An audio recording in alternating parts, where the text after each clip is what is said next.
fucking unmute us.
There we go. I'm gonna fail at this. I've already tried. I can't laugh and do it.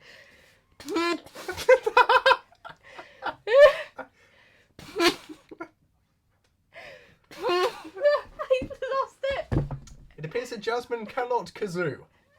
I had it all worked out and then I started laughing. Right, try again. Oh, you've got the sound up on your phone. I can hear me very quietly. Right, we'll turn that down. Welcome to college! / year 11. Or sixth form. Or Most sixth people form. around the country go to sixth forms. It's just Hampshire where... Oh. Yeah. Oh, we're so different. Hampshire has loads of big sixth form colleges, but everywhere else people generally tend to go to sixth forms. I see. I did know that. I just assumed everyone called it college and as well. the British. Oh, yeah. Yeah. But you know, hello everyone. I'm joined by Byron. Hello. Hi, guys. You may remember him, From your last or live you stream. might have completely forgotten him. Yeah. What else? Hopefully you know who I am if you're on my channel. Yes. Yeah. This is the welcome to sixth form / year 11 / college / whatever. Live stream / party. Yep. We put up some written bunting because we had it. Just to remind you of where we are. It's going to be used in a future mysterious thing. Actually, that's a time to do a plug. You know. Yes, plug. Would you like to do the plug? Oh, what, for the podcast? Yeah. Oh, yeah. So you might remember a couple of months ago we did a podcast. It went up on YouTube, I think. Yeah, it did. First episode went up, and then the second one never happened. Yeah, well, we recorded a load, didn't we? Yeah. And they just never made it onto the internet. Well, we've had some great ideas, I think. We're planning to revamp it as a video thing, hence the bunting. And there's also some other set surprises as well. Yep. So, yeah, I don't know what else to say. It's going to cover the same content that it was going to do before. It's probably going to be a bit better. Of course it's going to be. It's going to be amazing. It's going to be good. I mean, the first episode, I think, if I remember correctly, like all the comments were just about me opening up about the fact that I didn't like coffee. Yes, yeah. It was, yeah. It was like I can't remember exactly what it was, but it was like, the 40 minutes we spent talking about Macmillan, Attlee, whatever. Yeah. And almost all the comments were coffee related. And just for record, coffee is the best drink. Coffee is awful. It smells horrible. It tastes horrible. Everything like that. But tea is so much worse. And anyway, coffee is closer. Sorry, I don't know what I'm going with Coffee this. is closer. Coffee Well, is- yes, because you're holding a cup of coffee right now. No, I meant, I don't know where it's going with this, but coffee is closer to the word college. That's not a good... I mean, yes, that's a great thing. It's sort of We're meant to relevant. be helping people with their optimism, so... Yes. So coffee is great because it sounds like college, which is great. Great, yeah, college is good. I think that's like the one thing we'll take away from today, is that college, it's all right, it's pretty good. You can make coffee at college, though. That's one of the Yes, first you advantages. have freedoms. Yes. And one of those freedoms There's a is... fly on your donut. yeah, I'm sorry. You've just taken one bite out of it and left it.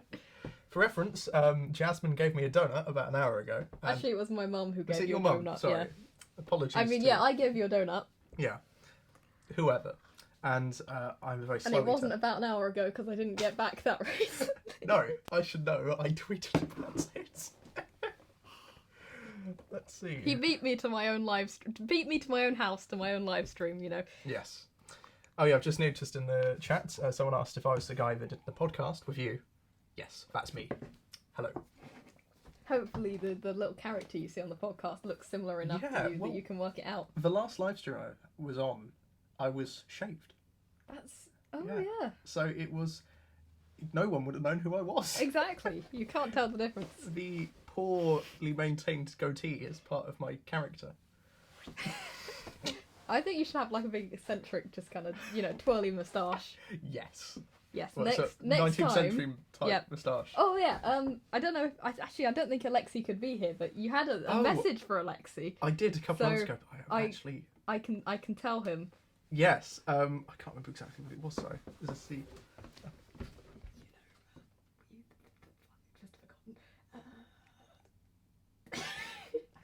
And she's forgotten to. Wait, no, I've got it. How do I put this into words? Come on, brain. I'm focusing on the fly that's still on the donut. Well, oh yeah. You were meant to say his name on stream, but you didn't. Oh, yes, I'd completely forgotten about that. Yes, there we Yes. go. Now you can make the apology. I can. Yes. Is there a way we can turn this black and white so it's very sincere? I don't think there is, unfortunately. Oh, I don't think there's a damn. quick filter for that. Not a quick. We need to have a sort of sad filter Yes. sort of scene on OBS with like the sad violin music. Yeah, I wonder if. We can Can set you that fiddle on one with day. saturation and that type of stuff when you create a new scene on OBS? I don't know. You might be able to. There might be filters or something. Oh well. I don't use I OBS. I will- use XSplit. I will get out of the way so you can Yes. make it very sincere. With two microphones. And I'll. Yep. All to yourself. We Hello. went professional this time. Yes, the bunting with the massive shadow. So professional. So I'd like to make a formal apology to Alexi. Alexi. I'd like to make a formal apology to Alexi. I believe during the last stream we did, I was meant to say your name and I didn't. Oh, you... Icebreaker. This is meant to be a sincere apology. This is a sincere apology. You've Why- ruined his life. This apology means so much to him. And now it's gone. But yes, my apologies, don't you dare. Keep with the apology. It's a sincere Yes, it apology. is a sincere apology. Someone knew it was coming. So once again, my sincerest apologies for not actually saying his My sincerest apologies. My sincerest apologies to Alexi for not actually saying his name on stream. It was a terrible mistake, and I've had to pay for it. As you can see, I'm Yeah. subjected to... I'm back. The best. I've lost it. Looking through, whilst doing that, I've seen quite a few comments come through. This isn't the first one, there's quite a few people who have sort of thanked you for helping them get the grades Hey. that they wanted, from 7s, 8s, 9s, whatever. You're welcome, kids. Yes, and I don't think you appreciate being called kids. You People, are. human Yes. beings, human beings. nearly adults. people who almost have the vote. Also, I think I just briefly saw that Mythology Guy was here. Yep, Mythology Guy is hi, here. Mythology Guy. Hi, Howdy. Music Gecko. I'm sure I Yeah, saw Music Gecko is here. Howdy, gang. Yeah, if any of the other, OG gang are here. Yes, our people. Yeah. Right. I had a note. Did you? Yes, of course we had. We notes started that we did writing notes. before you swanned off on Right, holiday. I have all of my notes up here. I use Evernote these days. You do? Free version, of course, because I'm a yeah. cheapskate. You don't use Apple Notes? God, what a plan. And moved recently to what do you call it? Google Docs. right, let's find. We don't need my EPQ. No, well, Bit controversial. yeah. If your history in action yesterday Yeah, no. wasn't controversial, It's nothing compared to my EPQ. YouTube stuff. It's going to be under that notebook. Done. done. Yes. Oh yeah, I guess I can promote that. Why do you edu? There's a YouTuber called Monster Thinks who has a YouTube channel, and she's been creating videos. She often looks quite into edutube, so like people like me who make history content and like science content and that type of stuff. And she's made one video where she's got a load of edutubers, as they're called, to say their origin story. And on the second video, I'm going to be on it. So Oh, awesome. So be prepared. Right, where is it?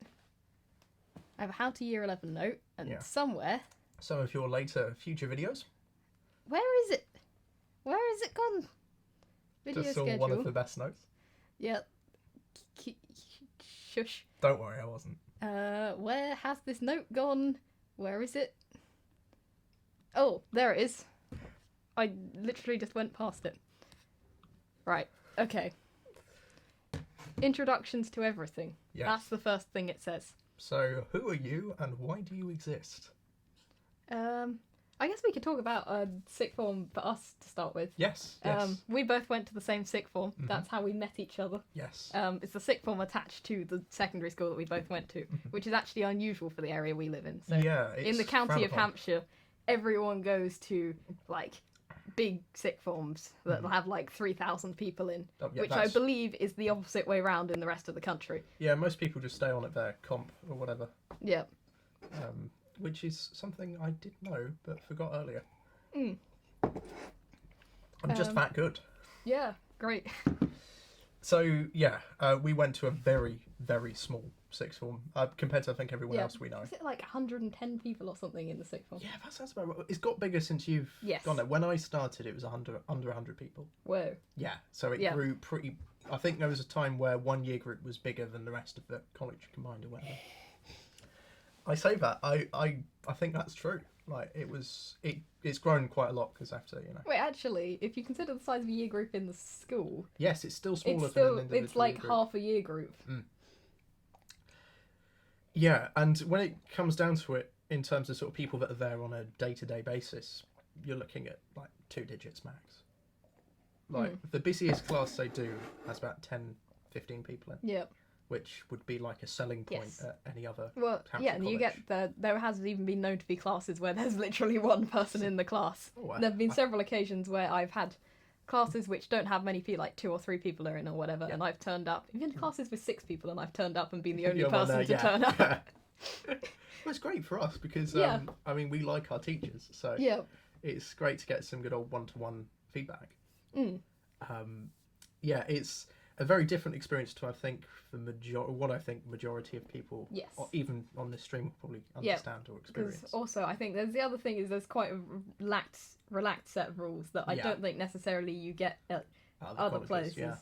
Like, you could not turn up to your lesson and you wouldn't really face any consequences for it. It's a weird one because, on the one hand, having a smaller college is a much more individual experience, I think. But, yeah, you seem to be, at least where we are, or where you are now, lol, I've moved on. Yes. Off to university. I feel like you probably, because everyone knows you, you sort of get away with more, if that makes sense. Like, you can, things are different.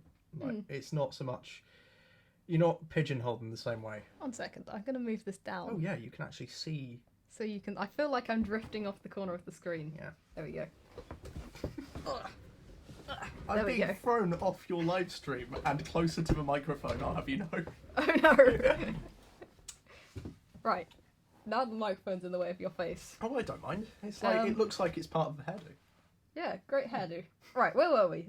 Size of sixth form, that's what we were Yes, talking size of about. sixth form.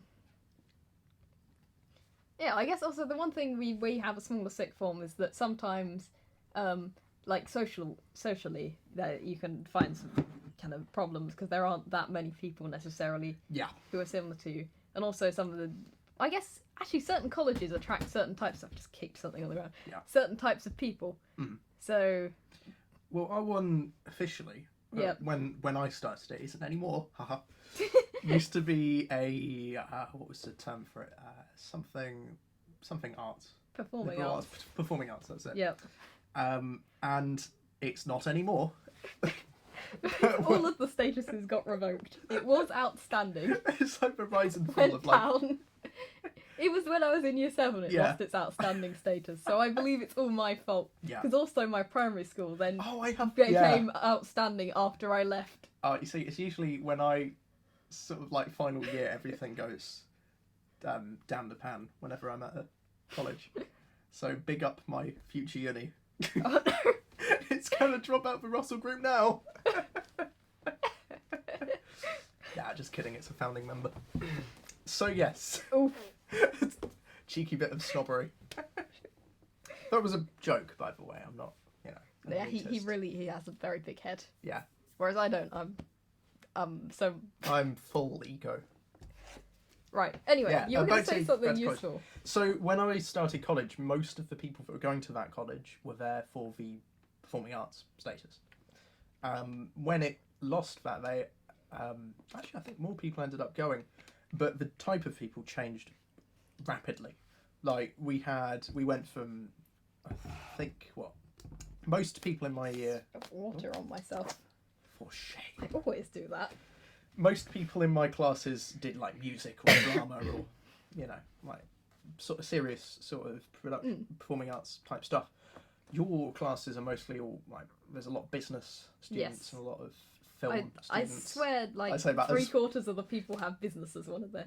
Yes. I mean, it does like business A level, business B Tech, and business C Tech. Yes. I didn't even know C Tech was a thing. No, it's I don't know actually. I know someone that's doing business C-Tech. Probably next year there'll be D Tech as well. D-Tech, yeah.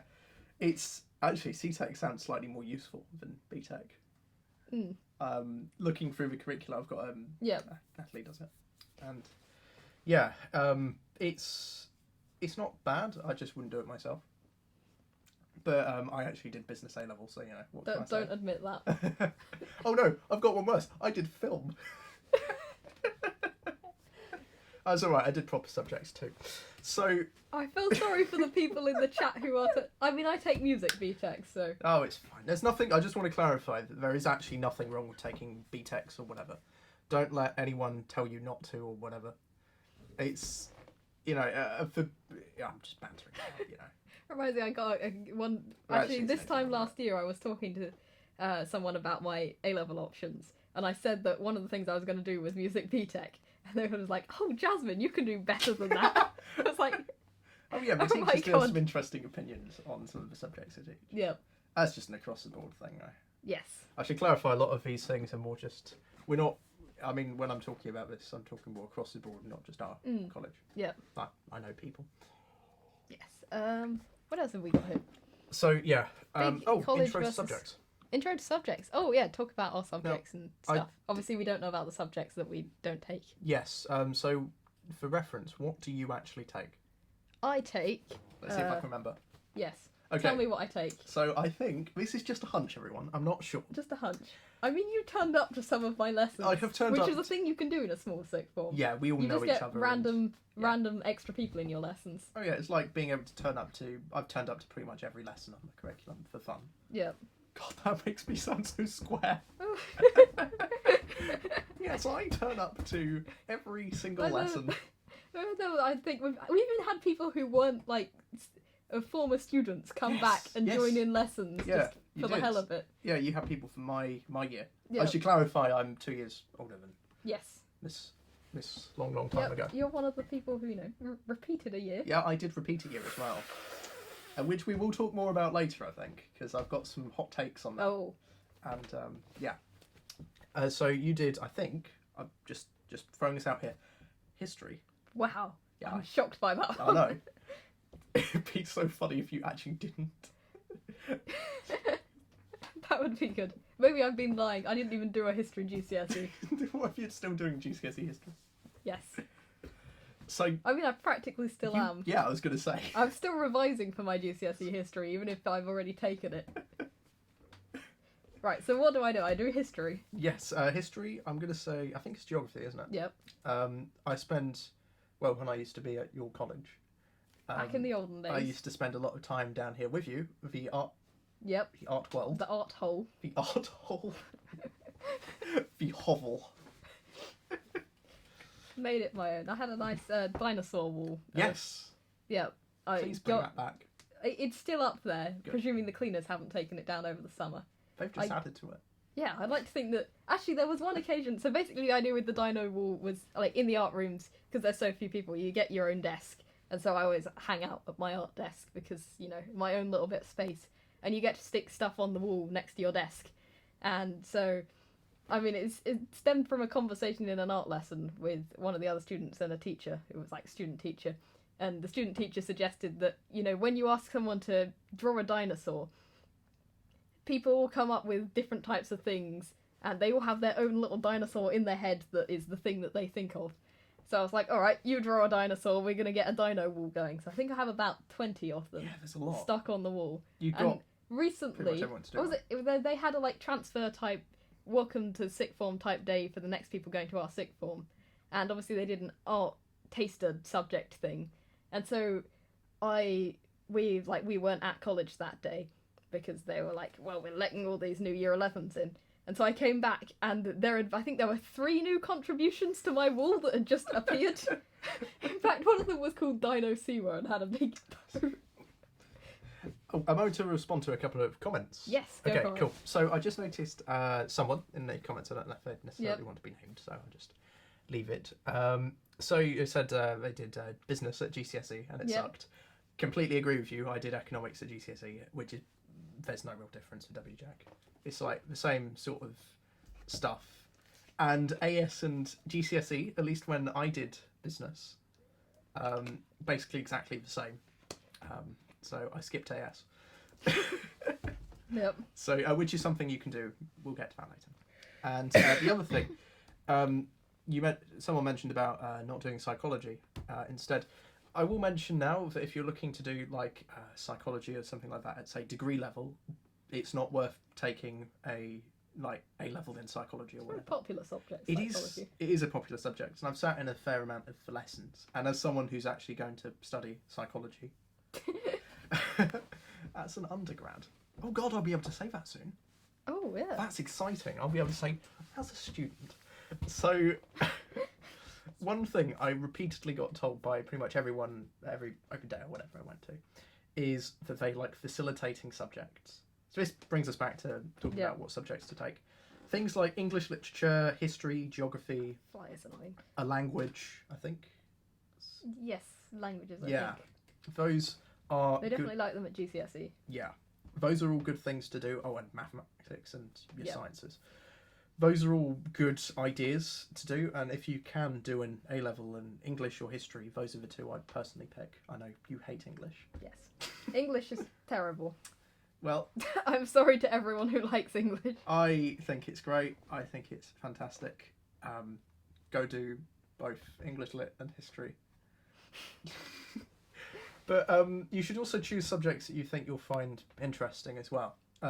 If you've got the choice of a few different colleges, which some people do, especially where we live, obviously, it's important to see what colleges are offering and if you like the curriculum or whatever. Yeah, because the courses vary slightly. So, for instance, actually when I was looking at music tech, one of the big local colleges, which I think would have been my third choice, offered music tech A-level instead of music tech B-tech, and music tech is a subject that, having looked at what was on the course, I felt worked much better as a B-tech than an A-level. Yeah.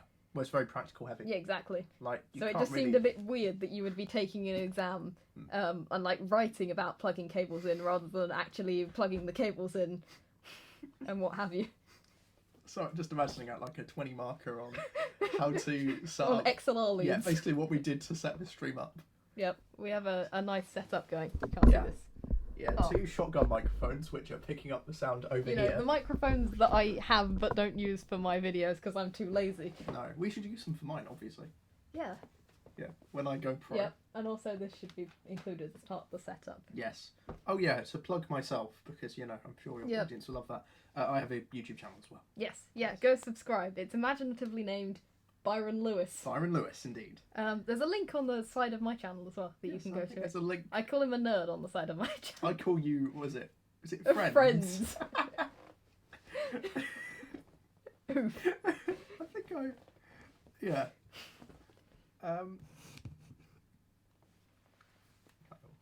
Oh. What are you... I don't know, has the chat said anything interesting? I can't see anything interesting, no. Oh. Oof. Poor people in the chat. Well, nah, I think so far I don't think we've actually got anything new. Should I talk about my subjects, actually? Yes, and then you you should, can you talk should, about you your should. subjects. Sorry. Okay, right. So, You may have noticed I'm doing comment modding yes. as well, so... yeah, history. History is a subject that I take. What can I say about history? It's good. Yes. That's it's basically good. all there is to say about history. It's a good subject. It's got a lot of really interesting... I mean, it's difficult. There's a lot of stuff that you have to learn. But once you once you understand the way that you have to answer the questions and like the essay type style, and I'm planning to stick some AS vids now that I have my A in AS history. Good, I'm finally. qualified to talk about, you know, how to do AS at least, and then probably a year later, which will be good for you guys. I'll be doing, hopefully, I'll have done well in my A level and not failed it, because that would be really embarrassing. What did you do? What did you get for AS? Was it? An A. Oh, good. I just wanted to double check. You were with me on I results was day. with you on results day. I remember your results.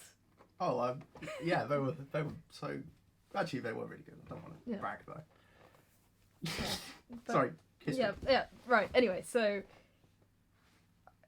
I've lost my chain of thought. Yeah, history is good once you get the way to tackle questions essentially and arguing stuff.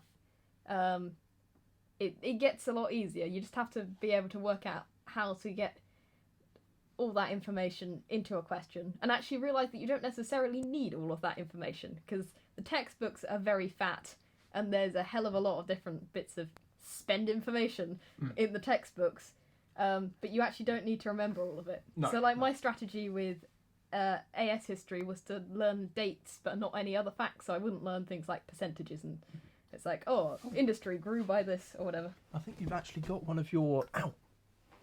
You just Revision spiked flashcards. yourself on the cactus. Ah, yes. Oh, meet my cactuses, everyone. Ah, ow. You know, one of the good things about your live streams is I have to learn restraint. This is guacamole. He's got his label on, $9.99. But you can't put a price on a cactus like guacamole. But reason I leaned over in the first place is to show off one of your flashcards, your hot revision strategy. That's the joke flashcard. Yeah, I was gonna say. Yeah.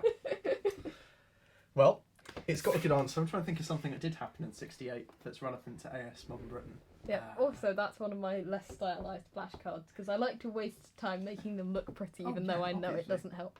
Ah, yes. Excellent revision strategy. Yes. Just glittery felt tip pen everything. If you have glittery notes, especially at A level, you will fail. You will fail.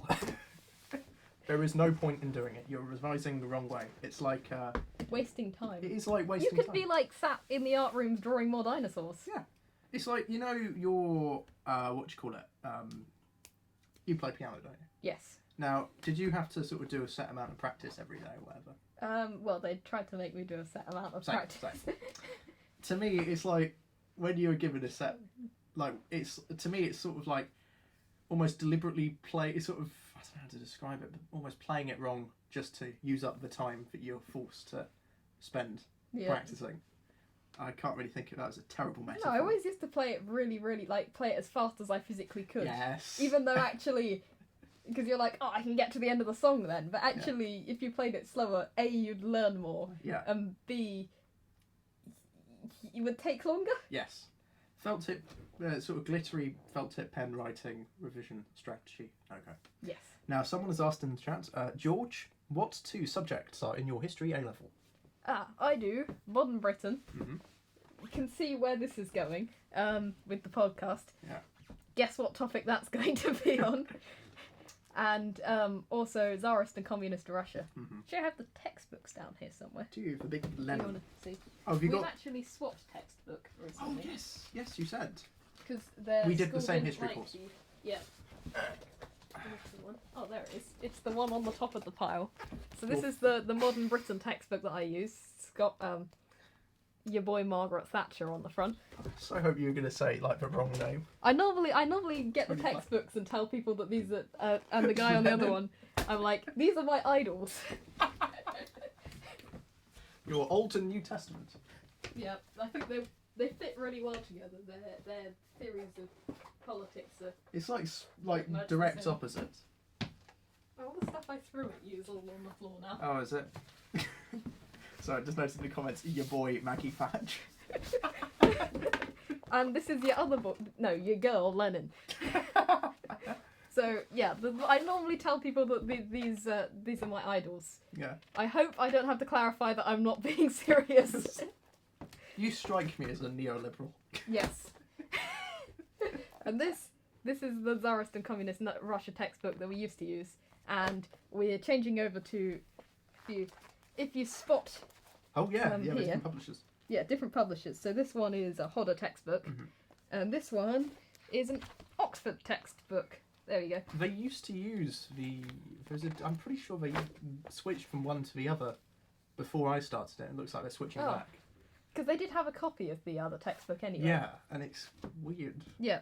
It's not So the same. if you look inside, for instance, this one's kind of Fun. all colourful and We all like this fun. textbook. Yes, It's nice. this textbook is nice. There's a lot of, textbook comparison. Yeah. Whereas this textbook, if you see this textbook, you should feel sad. Yeah.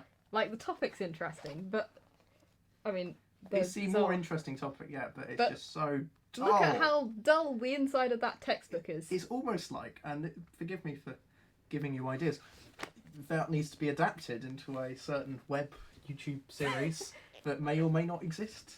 Yeah, So- well, we've got to but work that's out a long something time for ago. Tsarist and Communist Russia, I think. We do. We'll figure it out. We've Yes. got Modern Britain for now. We're working on content for. Yes. Yeah. So what was I saying with this? Yeah, this textbook, it talks in a very waffly way and doesn't really get to the point. And also, chronology in this textbook is terrible. Like, it will start. I think it goes on for ages talking about was it Vita? Yeah. And like economic stuff, and then the economic stuff, it goes right the way through from 1850 to I think 1910, but at the same time it does this at the end of a chapter, Yeah. and then the whole chapter previously had been it was on the earlier period there, I think, and just the chronology just doesn't make sense. And if you do this textbook and read through it, you'll just get very confused, as most of my class did. Yeah. And so if you are learning from this textbook, I would recommend kind of taking bits out and reordering them onto a timeline or something like that, so you can see the order that things actually happened in, because this textbook is very confusing. Don't recommend. No, it's bad. There is a really good resource. I don't know if, our teacher, because we have the same Yeah. one for Russia. Did he What recommend was the Tsar Alexander III? Alexander? Yes, we were actually taught by Tsar Alexander III. True I story. mean, I'm pretty sure. It's I forgot what is it. I think his name was it Robert Service, the historian. That is the name of a historian. Yeah, he's got I forgot what the book's called. He did a really long book on Russia recently that our teacher recommends. I say our teacher, I've not had him for like 2 years. Because I am old. Yes. Old man. Old man, yes. Yep. Soon to be undergrad student. I feel like I've talked about history enough. Yeah, shall I talk about English? We haven't got to your subjects. Oh yet. yeah, you've got geography, I haven't sorry. guessed your subjects because I don't know them. Oh yeah, that's true. Geography. Right, geography is a bit confusing because although I do geography, I've done geography very weirdly. So basically, tiny sick form, right?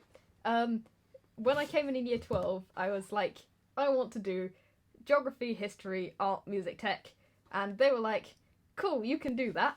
One slight technical hitch. We have one geography class and we will have one history class. And they have to have 3 people in order to run the class. So they had the 3 people lined up to do the geography. So it was going to be me and 2 other people.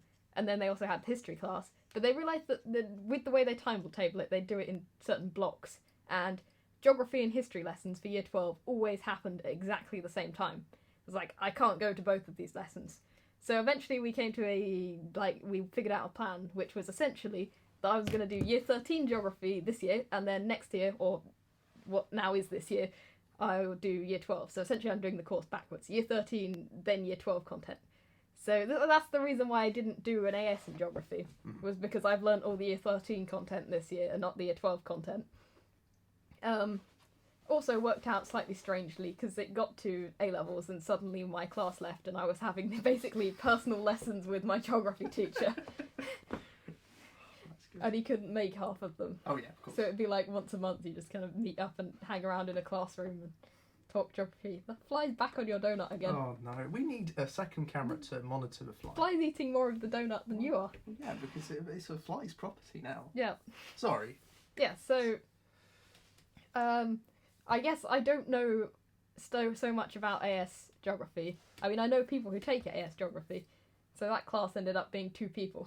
I just noticed a few comments, good comments. Oh, that's good. So some colleges, this is in relation to the Pac-Man's question about, or not really question, statement, Yep. about his college not doing AS courses. That's actually quite common now.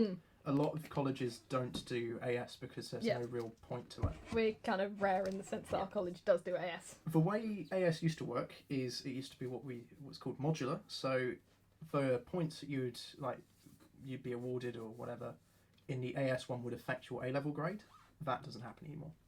So it's not you're not taking 2 1-year courses, you're taking 1 2-year course, if that makes sense. Yeah, but you just do the AS for the hell of it. Yeah, we do it as exam practice. Expensive exam practice because it costs them like 80 quid per exam. And they, like the number of mocks they did. We Yes. had mocks that immediately when the mocks. mocks finished, we had a set of mocks in January and then we had a set of mocks in April and then had a week and then the actual AS exams came around.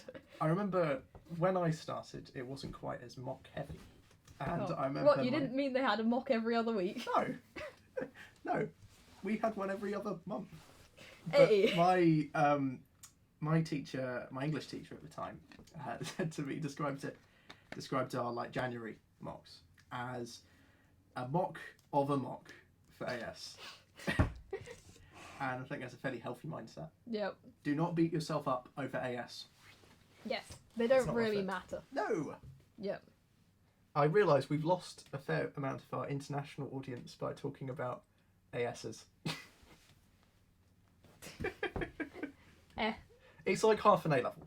But talking international audiences generally by talking about the British education system. That's true. Yeah. Yeah. My audience is very niche. It's Yes. About 75% 16-year-old British people. Yes. I see. Yeah, right. Geography. So, what was I going to say about geography? Yes. I have the geography textbook down there as well. Actually, it's a revision guide. I don't have a copy of the textbook. They were going to get me a textbook, but then they never did, and I never followed it out because I was like, I've got the revision guide. Yeah, I guess A-level geography, it's really quite similar to GCSE geography. The questions I still haven't quite got my head around, but I had the same thing, whereas in year 10, I struggled with answering geography questions, and then in year 11 something just clicked, and I literally had one of these, you'd do practice questions in your geography book, and I had a geography book where it was completely full up and I hadn't dropped a single mark on any of the questions in the geography book. So it just snapped like that. I was like, that's how you do it. And suddenly I got my head around it. So I'm hoping that the same's going to happen with A-level geography. If not, who knows? But yeah, it's quite similar in that sense. The questions are in a similar style, and content-wise, it's interesting. You get a bit more. It's a bit more than GCSE geography, because I felt like GCSE geography, you learnt everything. You'd learnt it all previously, and then it was just kind of consolidating it when you actually came to GCSE level. Whereas A-level geography, you learn about a few more things. So you might learn about things like the World Trade Organization and other concepts. There's a bit more in terms of physical geography as well, like wave refraction and things like that. You know, Sounds interesting stuff. Now I make fun of geography. Actually, it does sound quite interesting. Yeah. Yeah. So we've discussed history, geography. We should move on to, I think, art and music tech. Yep, art and music tech. Art is... I didn't do art GCSE because I was an idiot and thought that I should take music instead of art, but yeah. I say that I didn't take either. Nah. Maybe I was right to take... I don't think I was right to take music at GCSE. But anyway, come A-level, I was like, I'm going to take it at A-level. And so I did. One of the great things I mentioned earlier was that at our particular sixth form, you get your own desk. And Yes. having your own desk... And also the people who take art are so lovely. They are. It's like the nicest community because you don't get any of the Clickiness. riff-raff Yeah. from upstairs in the common room. Pro tip, always avoid your sixth form common room. I just kind of... I've got my water bottle and I just kind of sneak in, just like... fill it up, because the water bottle thing's right behind the door. Fill up my water bottle and then just sneak out again as soon as possible. You don't use the staff water cooler, do you? No. No. Oh. You should. It's Yeah, better. I could It's use luxury. I don't know, is it drinking water in the taps in the art rooms? Oh, I don't know about that. Cycle for your art Because microwave. then I won't have to leave. Yeah, that's true. One of the selling points for the sixth form was that we have a microwave, and then I got there and it turned out that there's one in the art rooms. Yes. Like the head of, I think he's head of design faculty. Yeah. We came in on our first lesson, he was like, oh, showing us around. Oh, and there's a microwave there for you to use. There's Oh, also a classic. speaker system so you can plug in your phone. And Yes. there are always people like rap music seems to be popular. Well, since because you started last year, didn't you? Yes. Before that, there was like one set of people that would constantly be in there listening to music pretty much all day, to the chagrin of the main art teachers. But you know, it was good. It's weird actually that they I forgot what I was saying. Something about it's like a mini version of the college within the college, in some ways, because you've sort of got in your art department anyway. Yeah. You've got your own sort of common room and your own space, and Yes. the desks were enough to make me reconsider whether I should have taken art at A level. I know. But having your own desk is Yeah. one of the best things. You also get your own drawer and stuff like that. And then obviously there's the people who take art are all really nice. Yeah. And And- the teachers are pretty good as Yeah, well. you only really get art people and they're like close friends who go down into the art rooms. And the art teachers are also quite friendly generally. So it has this really nice community vibe and stuff like that. I mean, there was one occasion where, because they're also generally quite crazy people, like myself.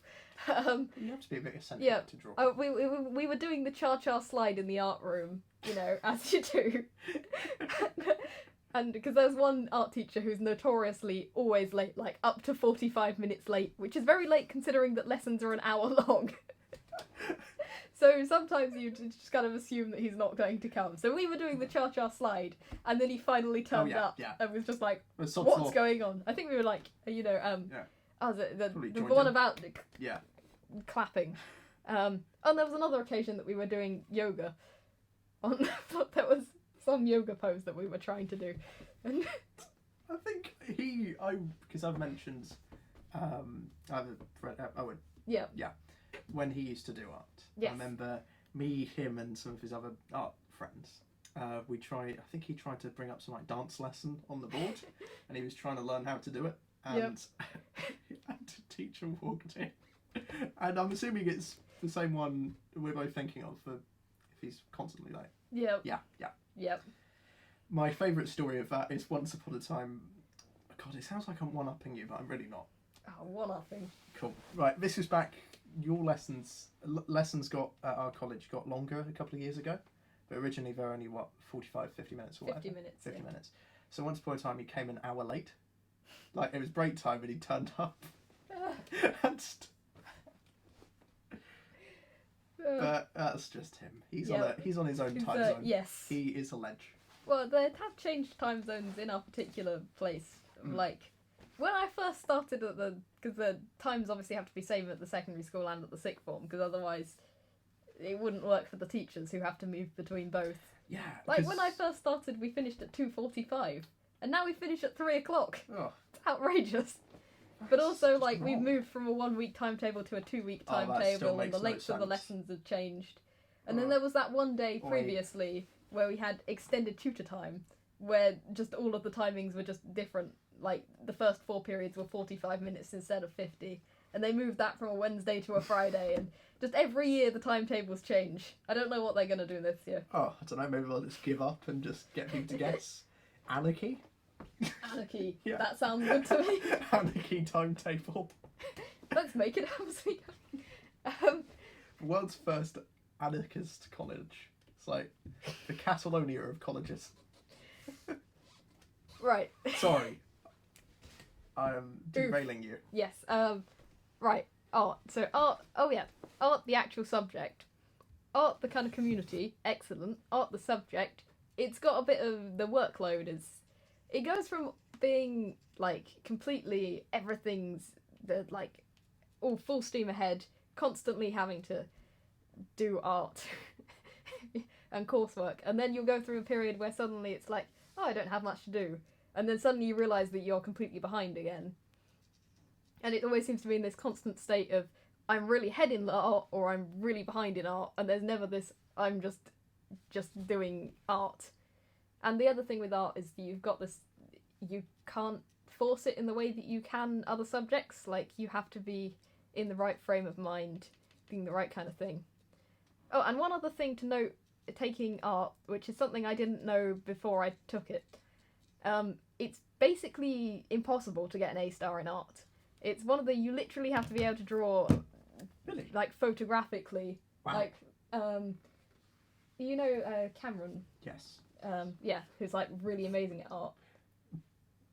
He, Cameron, yes, as opposed to. yeah, not the other Cameron.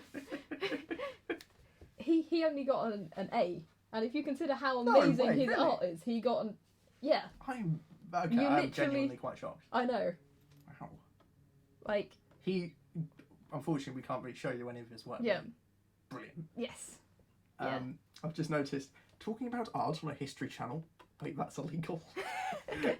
Hop over to mine and Excuse see me? how much more illegal it can get. Oh, there's quite there's art on my history channel. That's true. I have to draw my you characters. Do. You do. You have to put. That's where art A level comes in handy.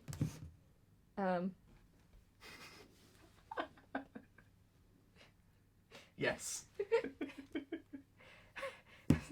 I I can't believe that one got held in spam for some But reason. some weird things get held in spam. You just Yeah. have the nicest comments, and it will be like Oh yeah.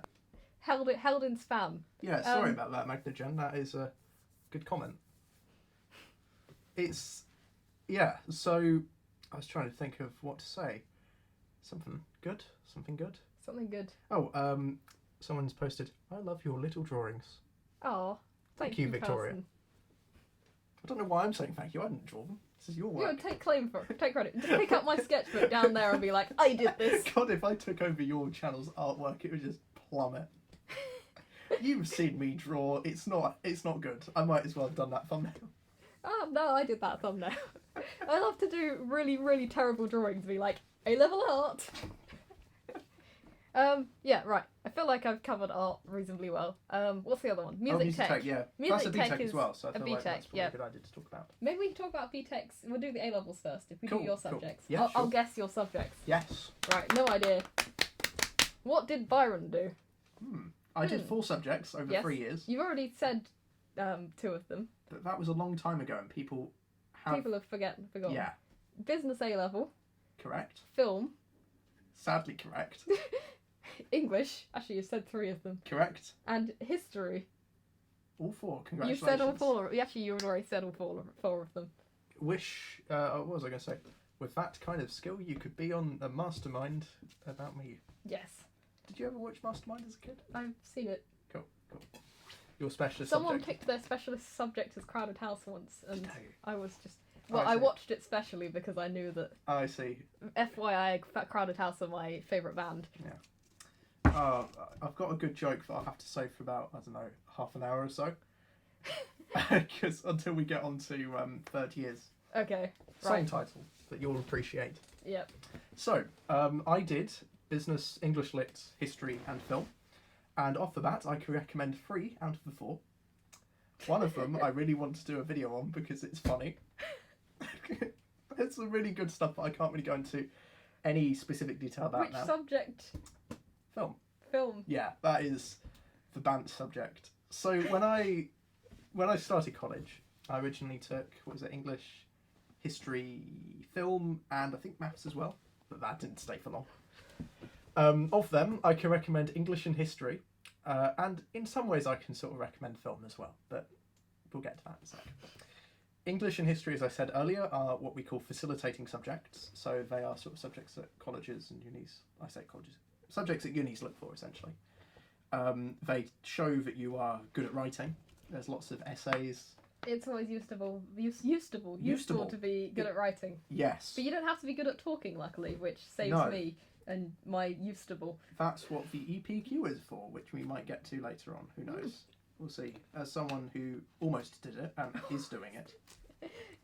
You're not making yourself look good. I almost did an EPQ, and I've done a 3rd year at sixth form.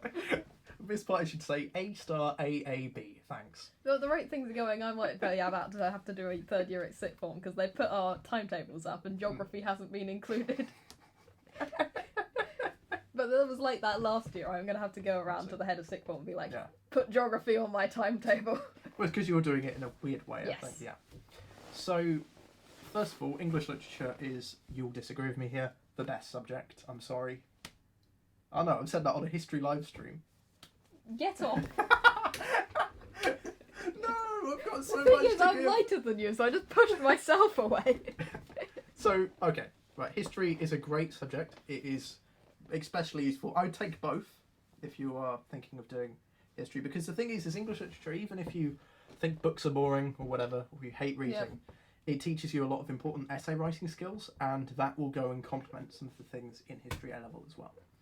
The style of answering questions is practically identical. You can use knowledge from both to help, and it can inform your cultural understanding of the period.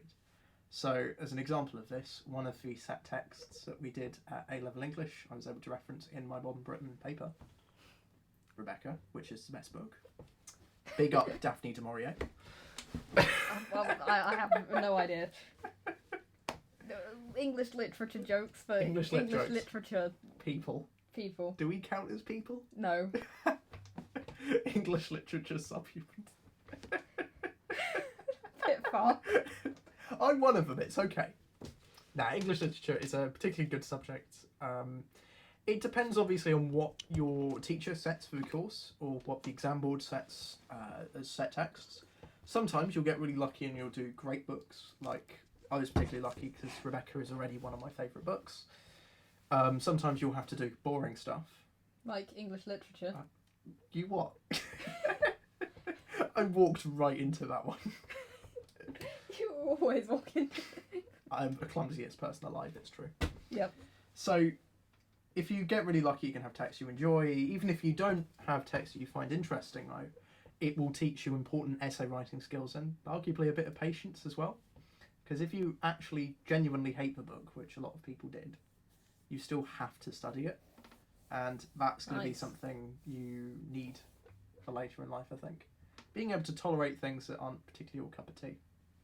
Like you're doing on this live stream right now, about me talking about English. Yeah, I'm letting you advertise English. If you did English, you would not be as annoyed. Except you would be, because yeah.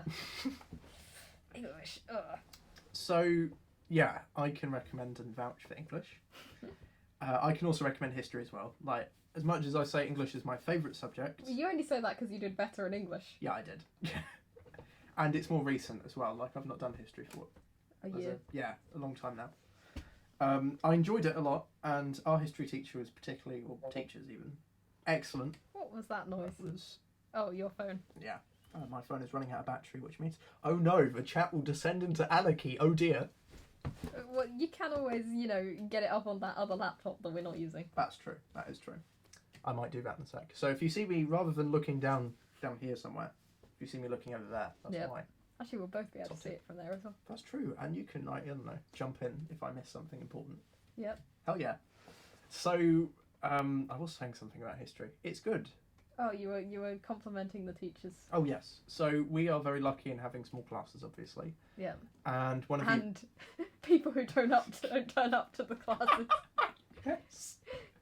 6 people in my class, average turnout of 2 to 3. Yeah. Oh, that was. I had a class of 4, and we had similar issues. Well, the problem is your class is just. Well, I love your class because I know them all, and I have to say that. He turned up to a load of our lessons. You say it for the hell of it. You make it sound like I wasn't invited. That's true. You were literally invited by the teacher to turn up. Yeah. It looks like he wants me to come back as well to. Yep. To do something. Who knows? We'll keep you posted. Oh God! What if I start lecturing? What he really wants is you to come back, and so he can like just walk off and. Oh yeah. Yeah. Thing is I'd be game for that. So you know. So. On the subject of history again, I feel like I'm running around in circles, but I've got a good point to this. I mentioned before about English complementing history, and I think this is one of the clearest examples. The history coursework is, or at least on our exam board AQA, is about, 4,000 or 5,000 words on the subject? I don't know. I Whatever haven't started my coursework yet. Oh, haven't you? Okay. Psych. Yep. 4,000 or 5,000 They've talked words on about the it, subject. but we haven't actually started it. I see. I know what topic I'm doing it on. Oh, I have some good points on coursework later if we get that far. Alright. Hint, do it now. So, yes, I did, when my history coursework, which was a bit of an uphill battle, I'm sure you're aware. But one thing that really helped me, and helped most of the class, because I also did it, was English literature. Because we had a lot of experience writing long-form essays already. And it wasn't quite the uphill battle that some other people in our class who didn't do English literature and therefore hadn't had already a year's worth of writing big long bloody essays that are too long for their own good, they lacked that experience and they struggled a little bit. Not saying it's impossible, but it does help having English literature, I think.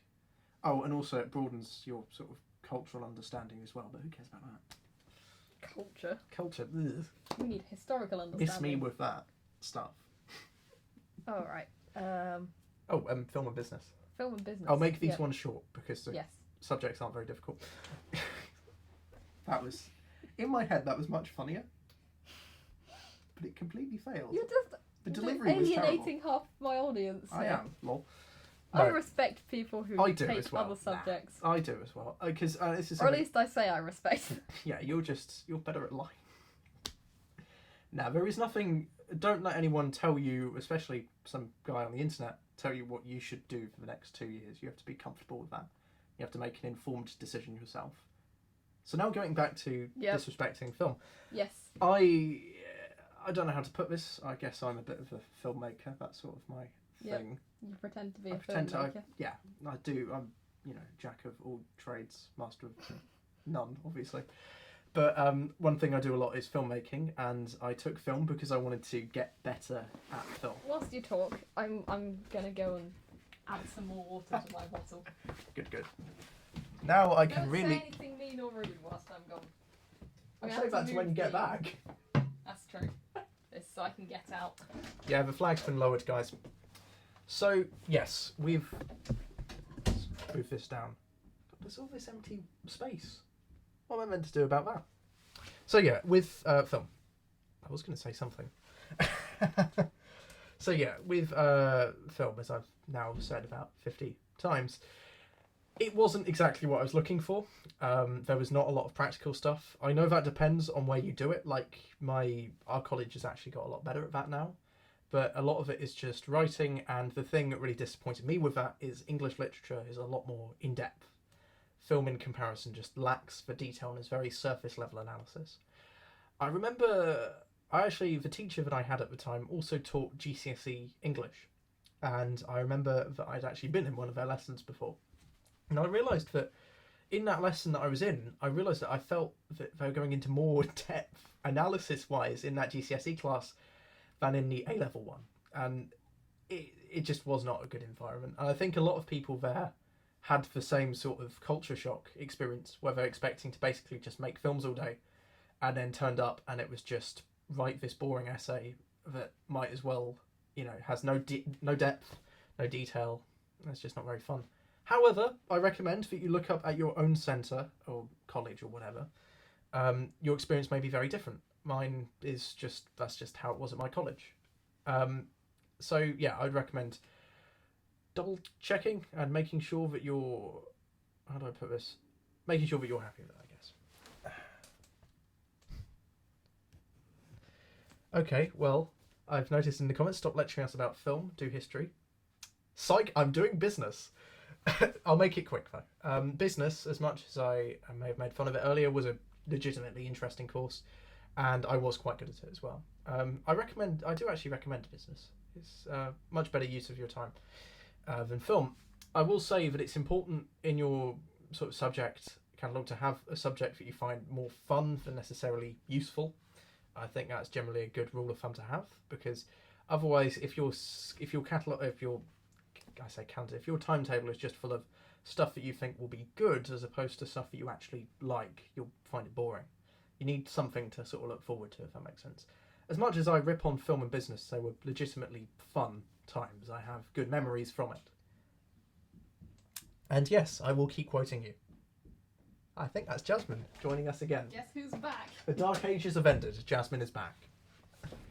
You'll notice, I was thinking as I was doing it, I suddenly get really nervous when I'm on my own.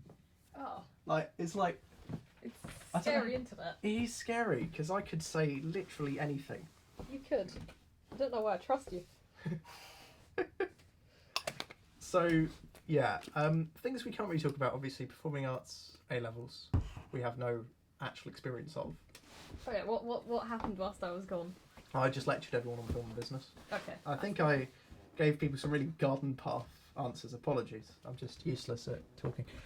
Byron has PTSD. Yes, it's true. As much as I make fun of business and GCS, business and film, it's more that I just don't. I think that they're not as useful as they could be. That's all. It's a ditto with something like psychology or whatever. You know, they're fun subjects. Don't view them as useful subjects. So, someone's just asked, should I do 4 or 3 A-levels? That really depends. Depends on who you are, yeah. Situations, who you are, how you cope with workload, your college. I personally, I do sort of 4. I do 3 and chair's crashing. Oh, is it? Yeah, I do 3 A-levels and a B-Tech. And music tech I kind of view as my fun subject that doesn't matter, that I do just because, like, I enjoy playing with microphones and recording music and that type of stuff. And actually one of the main things, I haven't really mentioned it on my channel, but one of the things, like, my other than history, music is like a thing that I spend, like, I play like guitar, piano, saxophone. Kazoo, as we saw. Kazoo, yep, I'm an expert grade 8 kazoo. No, grade 9 10, kazoo. Yeah. All the 9s. Yeah, and I like make songs and that type of stuff. And I took music tech because I was like, I want to be better at producing my own music and that type of stuff. You know, in the future, maybe I could, whilst you're waiting for your stream, you can listen to me. Yes, I think that'd be a good idea. Yeah, and so I kind of took it for that purpose rather than for the purpose of having another A-level. And the rest of my other A-levels are the ones I want to use to get into university. So if you're doing it because you have an interest in that subject, I'd recommend it. Like, I personally don't find the workload too much, but I'm not someone who particularly tends to get stressed. No. I'm more of a person who just ignores stress, and it's like, hey, I've got too much to do, but that's okay. You have a strong and stable attitude too. Theresa May. Yeah, you are the Theresa May of studying. Right, I'm just going to get the chat open on the laptop now. So make sure the volume's... Oh no, we want it to double up. Yes. Oh, okay, good. Weird. Okay, yeah, so I've just... Yes, cool. So I also have a sort of case study as well for taking 4 subjects. So I have a friend who did, I can't remember what it was. It's psychology, maths, music tech as well, I think. So I think you can already work out what this is. And he also decided to take chemistry as well at the beginning of the year. But even a couple of weeks into the term, he couldn't cope with all 4 because they're demanding subjects. And I realise I sort of repressed this memory, but I also have a similar experience as well. Because I alluded to it earlier, but I started off year 12 by taking maths. I didn't know that. Yeah, I know. Bombshell. You never told me. Yeah, because I dropped feel it. betrayed. I dropped it after about 6 weeks because it's not my sort of thing. Like I realised, you know, you can buy all the fancy graphing calculators in the world. You're not ever going to be, if you can't understand it or enjoy it. I had a then dream what's the about point? calculators last night. Do tell. I had a dream that for some reason they had a sixth form. They were making everyone do a maths test in the sixth form, and I had told the head of maths, I was like, oh, I'm sorry, I don't have my calculator because none of my subjects require me to have a calculator, so I didn't have it with me. Can you give us some warning next time you do a maths test? And she was like, oh, we're not doing any more maths tests. Someone off in your dreams. It was such a weird dream. Dreams are always weird though. But like in my dream, I you know, there was it FX83, the Casio calculator that you have at GCSE. There's a vivid picture of it. Now, I'm not sure if this is true here, but I know it's true in America. The exam board says you can only use that brand of calculator or whatever. Mm. Like, that's the reason why. I think there are certain calculators that they won't let you use if they're too advanced. Yeah, like, I know a friend who tried to bring in a TI-83 into a GCSE paper. I don't know if you know what that is. Nope, but I'm assuming it's a fancy calculator. Expensive, bloody expensive. Why would you spend that much money on a calculator? Well, I don't understand it because it's like, I watched a YouTube video on those calculators. Apparently they are used for statistical modelling and that sort of thing. But they started making them in the 80s or whatever, but they've not really changed because Texas Instruments has a sort of monopoly on the American exam system. So they'll just keep their calculators at a ridiculously high markup and really simple and basic or whatever because they can. And the exam boards have just gone, yeah, that's fine. I don't want to say that's the same here, but that's sort of why every teacher gets you, I think, to use Casio or whatever. That's just a theory. It's just as a conspiracy theory. Conspiracy. Yeah, that's right. We've gone full Illuminati confirmed. Illuminati. Yeah. This is a long, I don't know. What's a good conspiracy? Good harmless conspiracy. A long Finland ago. There we go. That's not going to get you demonetised. Right. We were going to talk about something useful. Yeah. Can you bring your notes up? See what's on the notes. I've been rambling on one Right, bullet we point. talked about subjects. History-specific stuff. Yeah, we kind of talked about all that already. Sixth Forms College as a whole. It's not too late to change your mind. Yes, this is really important because a lot of people will assume, especially around here where you have the choice of colleges or whatever, that your choice is final. It isn't. Do you mind if I tell a little bit of the story? Go.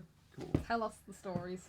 Many years ago, I won't do that. A long time ago. Oh, of course, I didn't even think of that. Oh, it's so obvious.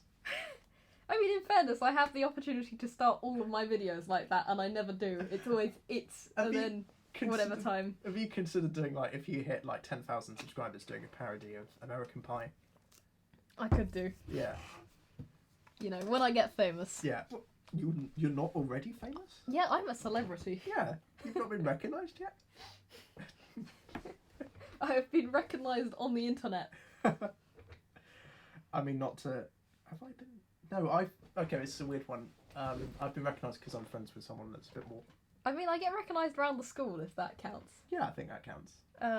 But then I have all the history teachers in the school promoting my channel, being like, hey, this is a student at our school.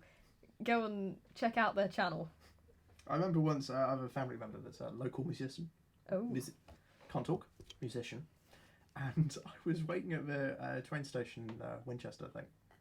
And some old couple came up to me and were like, oh, you're thingy. Because I was at the same thing that they were playing at or something. And they knew this family member. It was just weird. Because I had no idea who they were. But they'd obviously remembered me in the back of their mind. This is, bear in mind, but when that would have been on, I didn't have the goatee and I had much longer hair.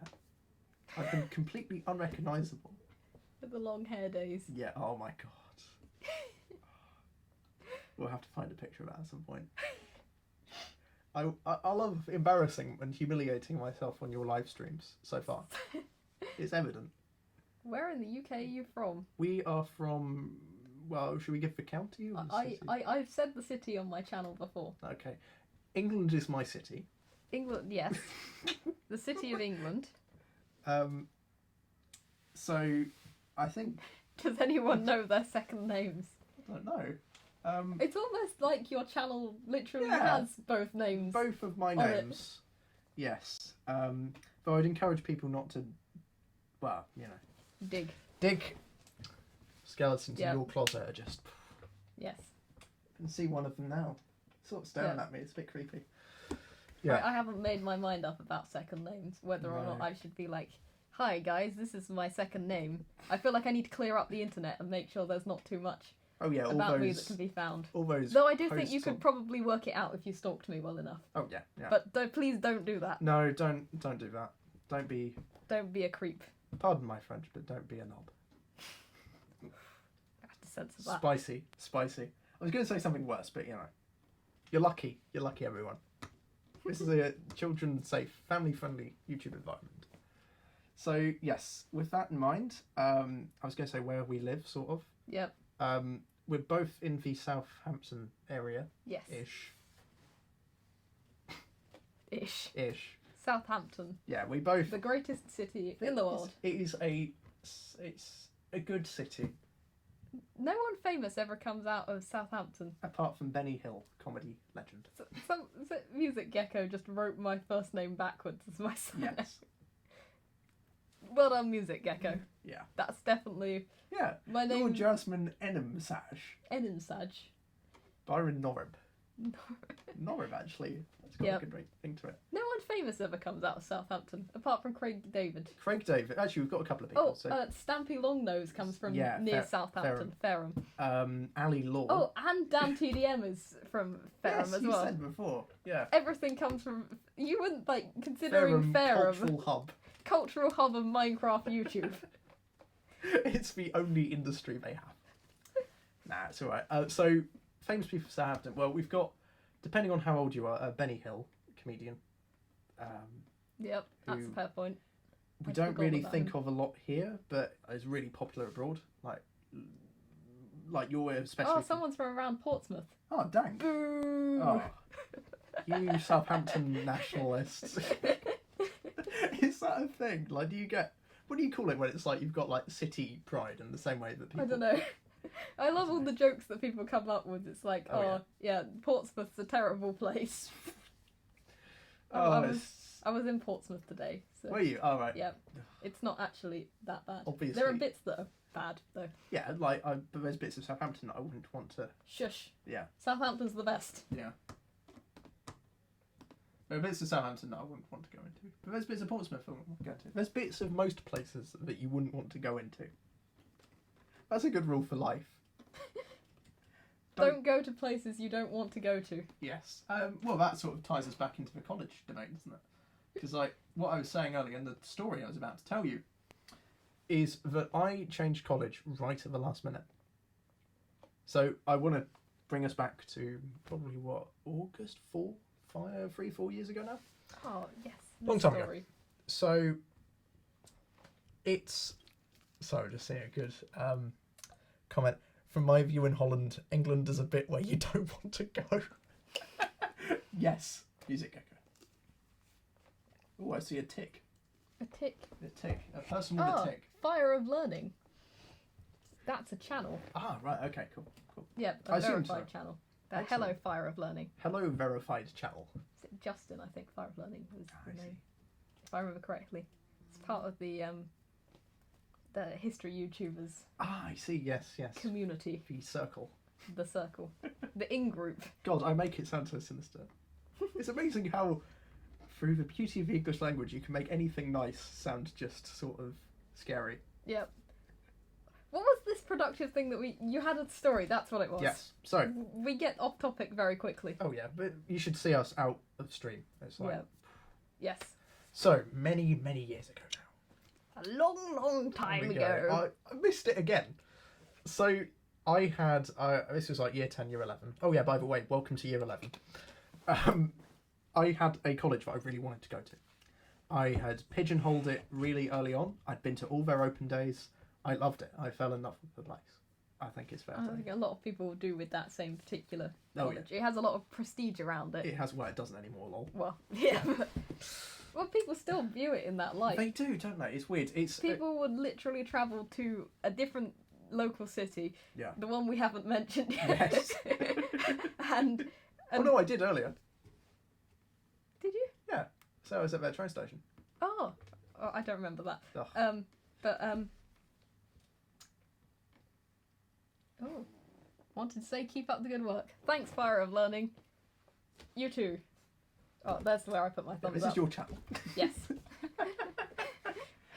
So, yes. Oh yeah, someone's guessed it. Winchester. Wow. So yeah, I'm not going to name what college it is, but I think if you know the area, you'll probably know what I'm talking about.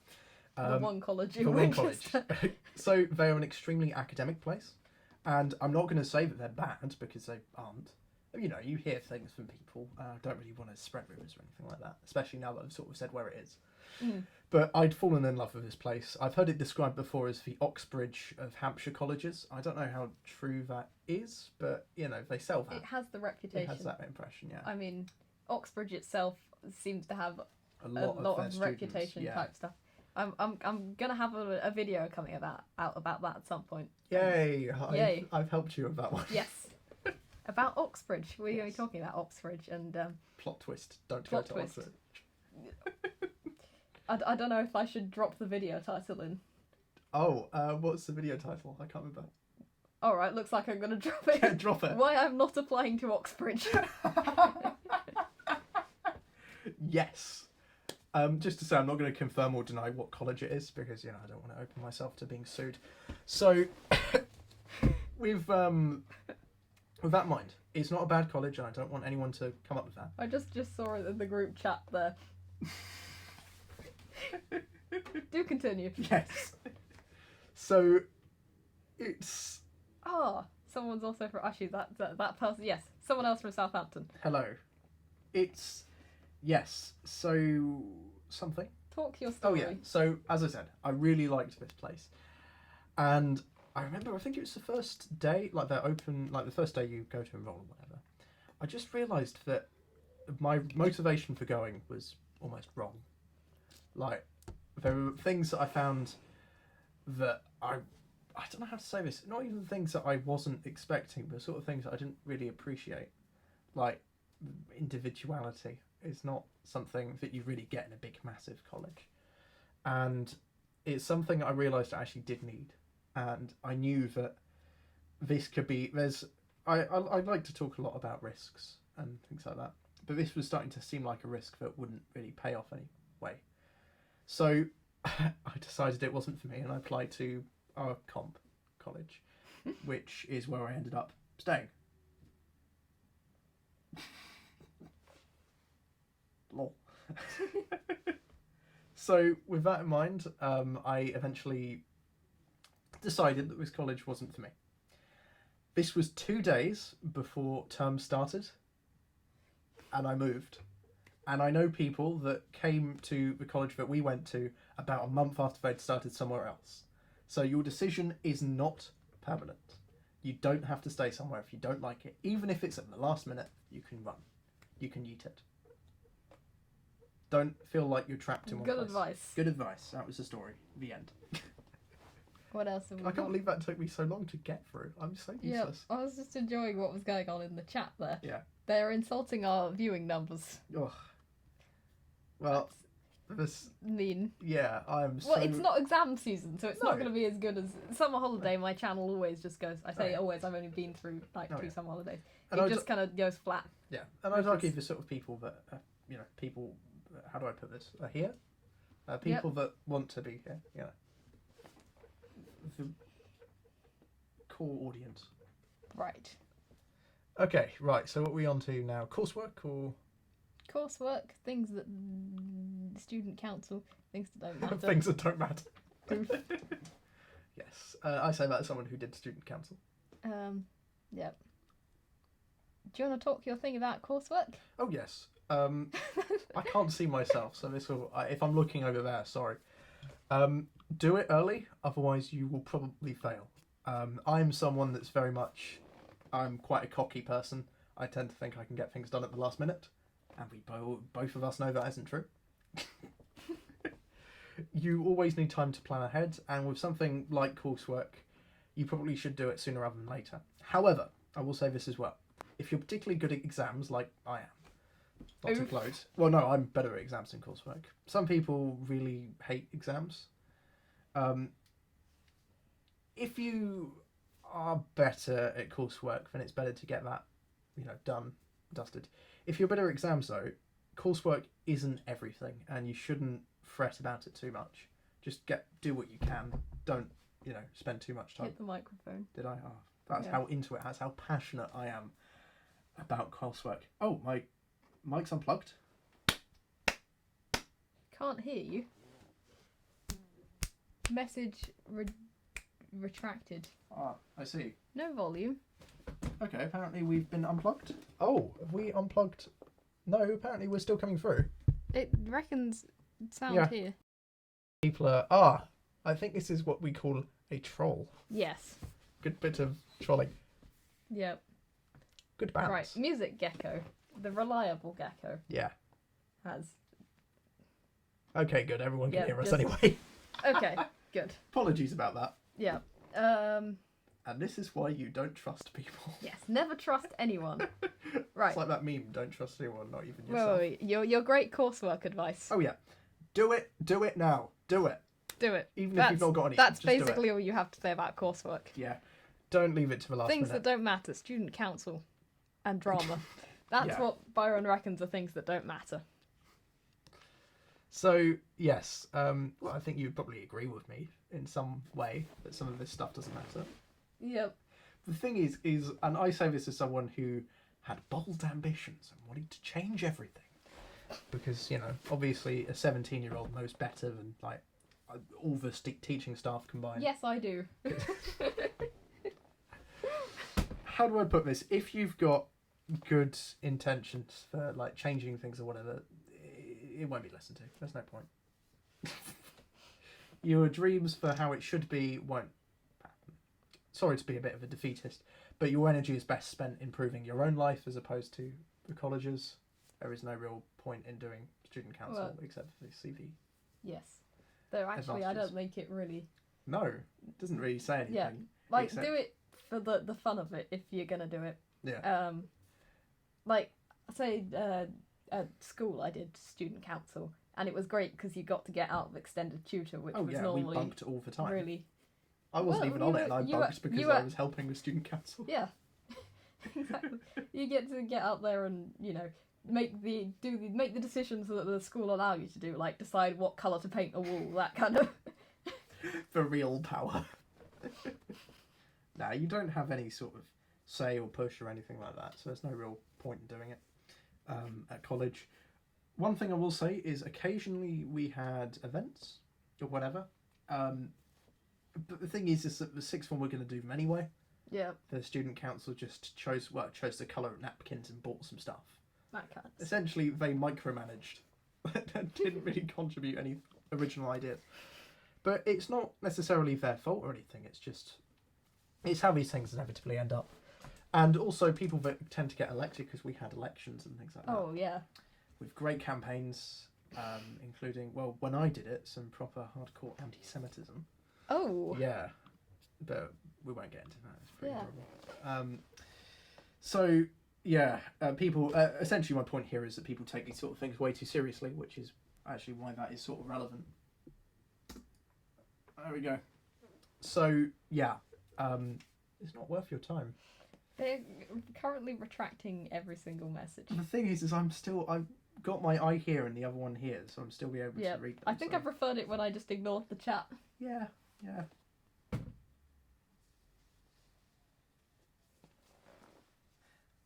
Why are so many messages being retracted? Beats me, I guess. Nothing I don't important know, to say. mythology guy. You're the only sensible person in Yeah. this. I assumed Music Gecko was sensible, but Music Gecko's joined the... We're confusing. You're not really. It's just a sort of... Oh, it's a perfunctory deliberate way.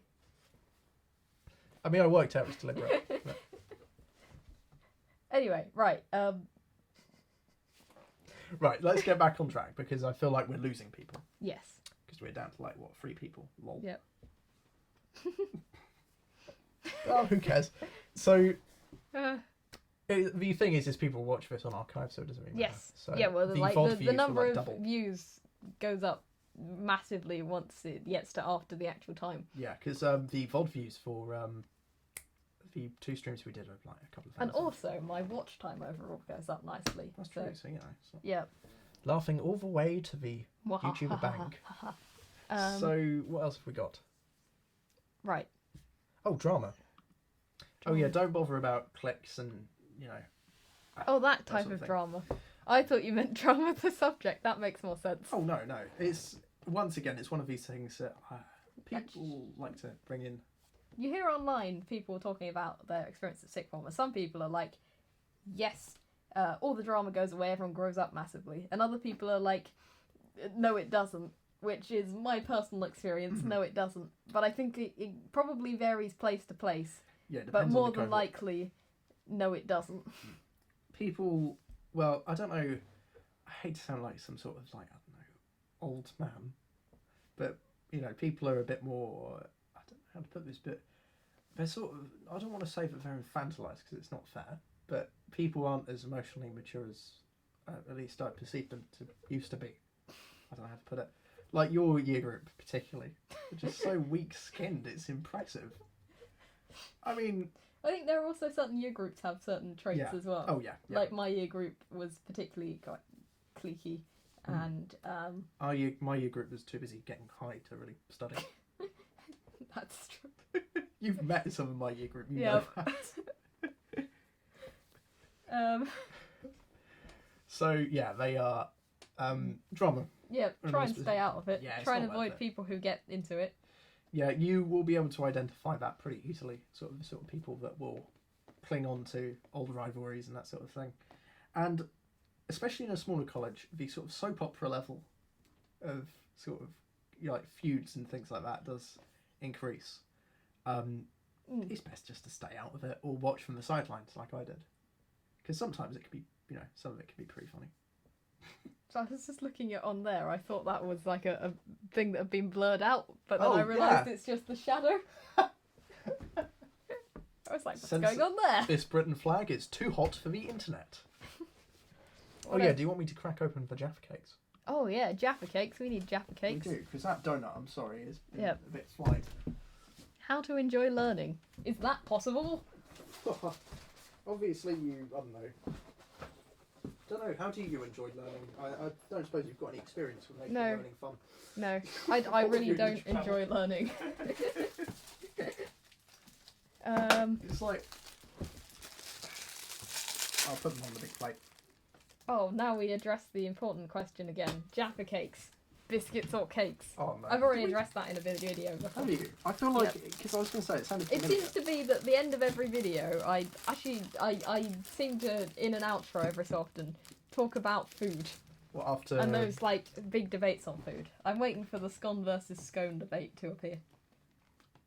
Scone. Scone. Scone. Because people go, you know, scone, no, scone like cone. But obviously there's scone like gone, so... Welcome to the amazing world But, of you know, English phonology. I'll give my opinion on that long fought debate. So it can be later. History in Action, episode 2. Mm. Jaffa, scone or scone? Someone heard that Jaffa cakes are dead. It's obviously, and then they've written it.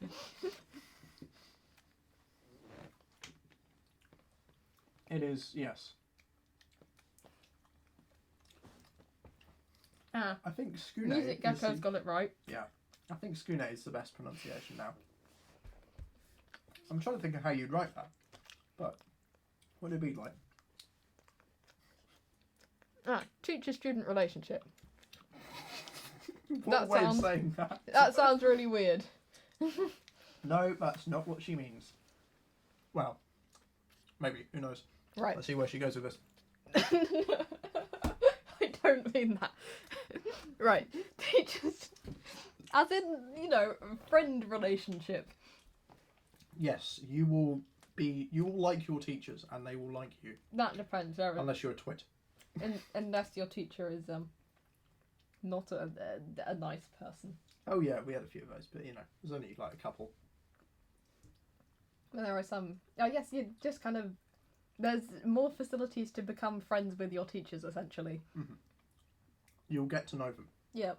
And they'll get to know you as well. And talk about things, and just kind of, I guess, also a bit more creative as well. Yeah, and this is something that's echoed at all colleges, I think, because I've spoken to people that went to bigger colleges or whatever, and one of the things they will say is that they know their teachers. They can, I say ring them up. They can email them at pretty much any time. That'll be all right.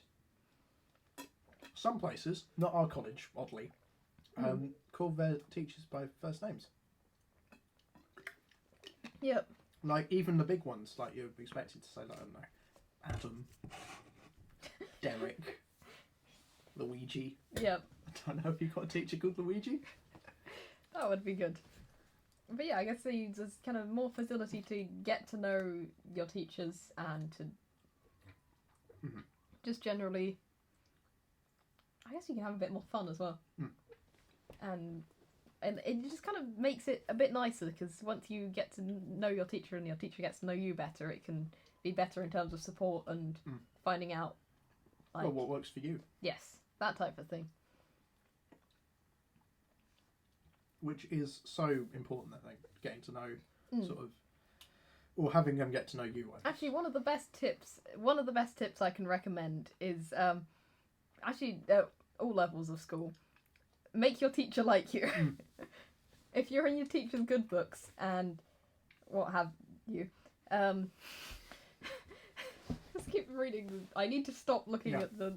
Look this way, like I'm trying to. If you're in your teacher's good books, it's a hell of a lot easier to get away with things, and I mean, there was one occasion this year where I had a very important Neil Finn concert to go to. Oh yes, I remember this. Actually, it was the day before my birthday as well. Yeah. I think that's when we... And being the mad super fan that I am, I had to be there, so that I could... It was one of those concerts where it was like open admission type thing. Whoever gets there first gets the first best spots. So I had to be like there at the front of the queue. So, doors open at 7. I was like aiming to get there for like 4:30ish, and this concert was in London. So my dad and I were both like super fans, and we were like, oh, we need to get there quick. So we worked out that if I left at lunchtime, I would be able to get there in time. I had history period 5, which is the last period of the day. So I sent my history teacher an email, literally just telling him that this was the case. That I was like, I have a concert to go to, but it's my birthday tomorrow, so you can forgive me. And he was just like, yeah, all right then. Well, there's two things working to your advantage. Yep. First of all, it's you. Like, missing one lesson would make any impact. I don't mean that in a... Yep. God, I realise how that sounded. You know what I mean. Yep. So, what was I going to say? Something about... So yeah, it's you. And we both know that teacher really well. Yep. But it's something you really do get afforded in smaller classes, I think. Yes. It's weird because I remember thinking this a lot. It's a sort of blurred line between friendship and mentorship. It's strange because some of the teachers I know would sort of, it sounds a bit weird, doesn't it, saying that they're your friends. They sort of do become your friends, and you sort of join, in a weird way, join the faculty as well. Yeah. Especially us two, because you did the teacher. Yeah, you kind of get to know the whole. You can get to know the whole set of teachers in a department and what have you. Well, I already have quite strong connections to the history people. Well, you do as well. I don't know why I'm talking like that. And music. Music. But at college, I really got to know the English department as well, and they're lovely, lovely people. At least the ones that teach in a college. I don't know about high school. We've run out of Jaffa cakes. Have we? Oh my god! I'm gonna have to ration the Jaffa cake now. And now the fly is going to get it. So, I see Alex has got to go. I will see you later. Goodbye. Goodbye. It was nice having you. Yeah. So, what was I going to say? Something good. Oh yeah, English. Getting to know your teachers. Getting to know your teachers, that's it. So the really hilarious thing about it is back in seniors, I was a right nightmare. Like every Still teacher. are. Yes. Yes. But I make no secret of this. I hated school, and I think school hated me too, so it's okay. I think every teacher pretty much had see my name on the register and go, oh yikes, no, yeet him from my class. I believe was the phraseology that they used. I don't blame them. I was a terrible student. I didn't really like school. I didn't respect authority. I was useless. I was like the worst, textbook worst student in a lot of ways. But at college, I'd sort of mellowed out a bit, as you can tell. I saved that energy for my YouTube videos. So, with that in mind, I actually ended up having the teacher that I had all the way back in year 7 as my final English teacher. And something that really stuck in my mind is just because she'd been able to observe how much I'd changed in that interim 7, 8 years or whatever. But I really got to know her, and she really got to know me in the time that I was at college, if that makes sense. So I was able to actually almost fix sort of a perception that someone else had of me by sticking around. As something good. Yep. So yes, I feel like I was saying, college teacher-student relationships are usually good. Yes. Yeah, good. Generally, making things a bit more friendly, making the environment more relaxed, and also if you can get along with your teacher, that is a good pro tip. 9 times out of 10, your teacher actually wants to help you as well. Yeah. There will be occasions where you'll have teachers that are not so good and what have you, but we've had those. Generally, if you can get along with them. The thing is even the bad, like, shall we say, bad teachers that are like just terrible at the subject or don't know the content or whatever, still want to help you. Yeah. And I mean, I say I mellowed out by college. I mellowed out in college. Like the first year, I was just such a knob. It is unbelievable. But yeah, I remember there was a teacher I had that was not particularly great at teaching. Knew very little of the curriculum. I'm not going to say what department it is, but I think you can probably guess already. And it's a shame actually because I found out recently he's stopped teaching. But you know, it's a shame, and he didn't really get a chance to sort of bloom, as it were, because you know, first year of teaching is tough. Something I didn't really understand back then because you know you don't really think about teachers in that sort of way. But yes, sorry, I'm just going to approve the comment. So yeah, my point is with this that you start to view. I know a lot of kids have difficulty with this, and I know I did. Viewing teachers as people.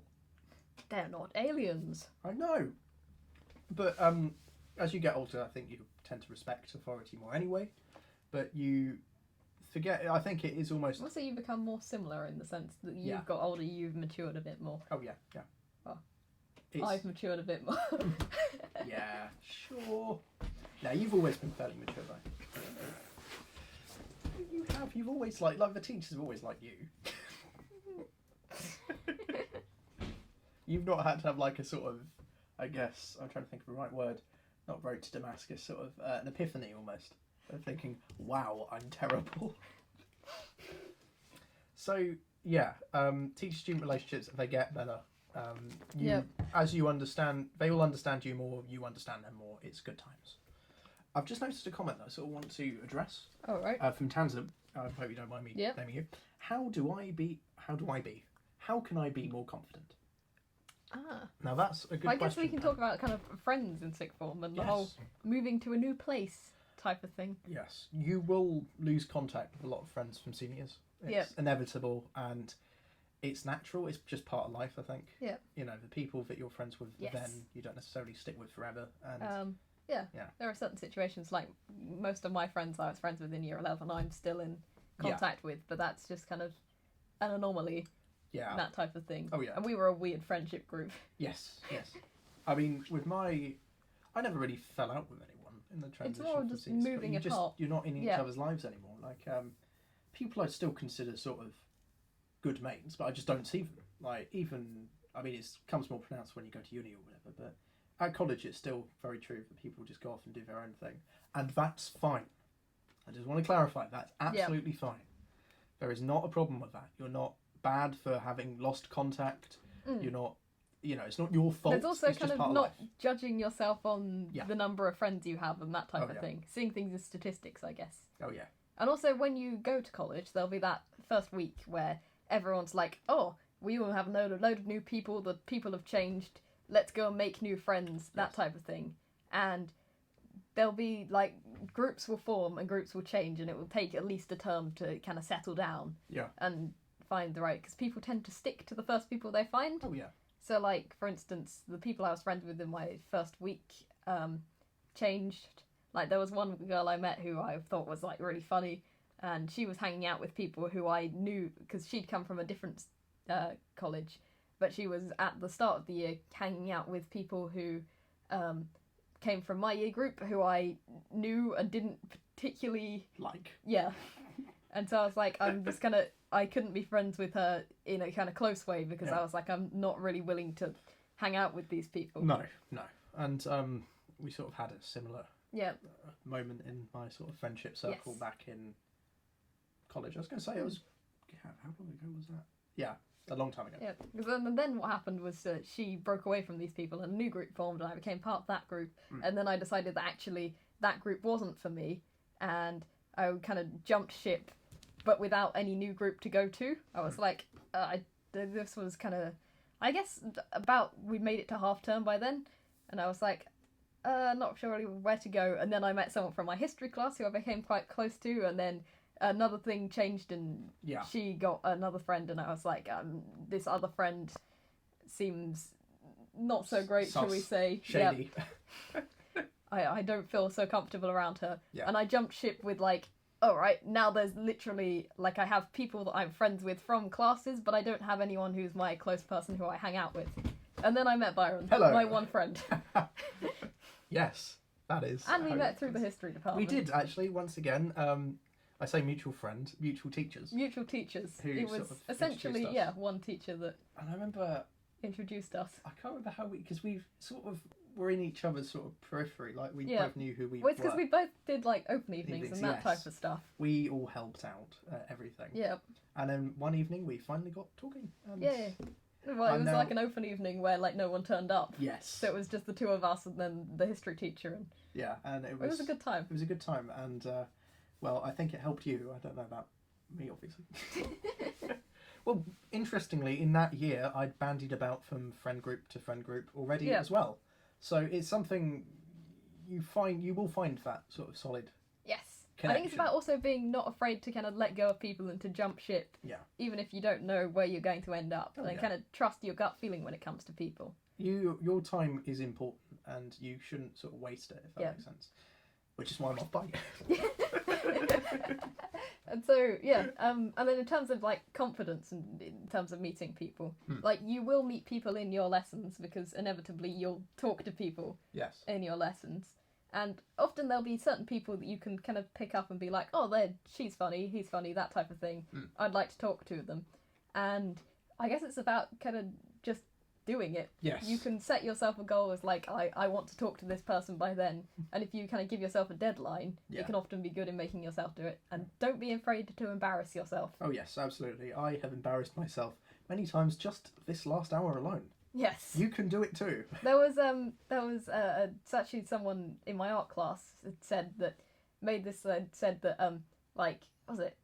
I actually enjoy being embarrassed because it kind of gives me new stories to talk about and it helps me make friends. Yeah. No, I can. Because understand people like people who are humans Yes. and not who aren't perfect all the time. Well, yeah, I think I don't know, we should get a bit more philosophical about this. Yeah. Because I love that. It's there's an element of sort of I don't know if in today's age with like the internet, like permanent records of everything you say or whatever, which is going to be great in 50 years when people find one slip up that I've made here and then lol. So I think with this sort of expectation on the internet of being almost perfect, people forget that you are allowed to make mistakes and you're allowed to cock up, essentially. And I think it's important. I would agree with the person. It's important to cock up and find up. Be human. Be human. Yeah. Yeah. There's a famous philosophy quote: "Do it, just do it. Make your dreams come true." I believe this is the hand action you're meant to do with that too. famed philosopher LaBouffe. Thing is, he's technically a performance artist now, so you know. Anyway, my point is that it's important to make mistakes, I think, because you can only learn from them, and it's important to put yourself out there as well. It's kind of seeing that actually, if you do embarrass yourself and things don't go quite as you planned, it's going to be all right. Oh yeah. And it's kind of having that internal belief. It's not, there aren't certain things that you need to do to be confident, like to, yes, I have to talk to a person in this way, use these body language type gestures. Mm-hmm. Like, you can set yourself goals and stuff like that to try and push yourself and, like, be like, oh, I'm going to work on always finishing my sentences or something. Oh, yeah, yeah. No, that's something that I think, it's the little things, isn't it? Yeah. Like, it's like one step at a time. Yeah. You're not going to just find some magic miracle cure that's going to make you able to go up to everyone and always feel super confident in every situation. Oh yeah, absolutely. It takes years and years of practice, and that's fine. No one expects. Also, it's the other thing. No one expects you to be super confident or super brilliant or whatever off the bat. They expect that when you're like 25 or whatever, you know. Not right now. You're allowed to make mistakes at your age. It's important. I think it's important that you put yourself out there. Is the point, and it's something. There was something good that I had planned to say there. I guess, yeah. Well, I mean, in this live stream and the other live streams, this has sort of helped me conquer my, I guess, anxiety of talking on camera, which is something I've had for many, many years. Well, yeah. No, live streaming is quite good in that situation because everyone's watching you. Yeah, well, 6 people. 6 whole people, and well, 22 if you look at the likes technically. That's true. Pedantry. A. But yeah, it does make you think. You know, you have to think about how you act and that sort of thing, and it's a skill. Like, I don't think I'm particularly good at it yet, but there's always time to improve. And I think that's how you should approach most things, especially your social skills or your anxiety or whatever. They're social skills for a reason. Yes. No one minds that you're a bit ropier with them as long as you want to improve them. Yes. Also, I think to sum up from before, you don't have to, you know, what was I going to say? Something nice and succinct about friends. You will find good friends eventually. Yep. Well, it kind of takes time if you're going to find good friends because it's going to take a while to come across the right people. Yeah. And it's going to take a while for you to know that they are the right people who are going to stick with you. Oh, yeah. And this is going to sound really corny and sounds like it's come straight from a self-help book, but it's better to have a great friend than good friends, I think. That's my personal belief. You may be validated on the explicit number of Facebook friends you have, in which case, got rid of a few recently. I must have gone down in the world. Oh, I purged mine as well. Yep. Well, I realise, once again, you do just run out of contact with people, and I mean this in the nicest way. I value my time. You know, there are people that don't really care about you in the exact same way that you care about them, for example. Yeah. But shall we move on to the next one? Yes. The sudden problem. Yes. Yeah. Don't say that word. We don't know any rude words, and we don't write them in our notes. That's true. Yeah. We are a rude word free zone. Yes. Now, this is a term that I coined I actually wrote this in an article. In an article? In an article back. Did anyone read any of that article? No.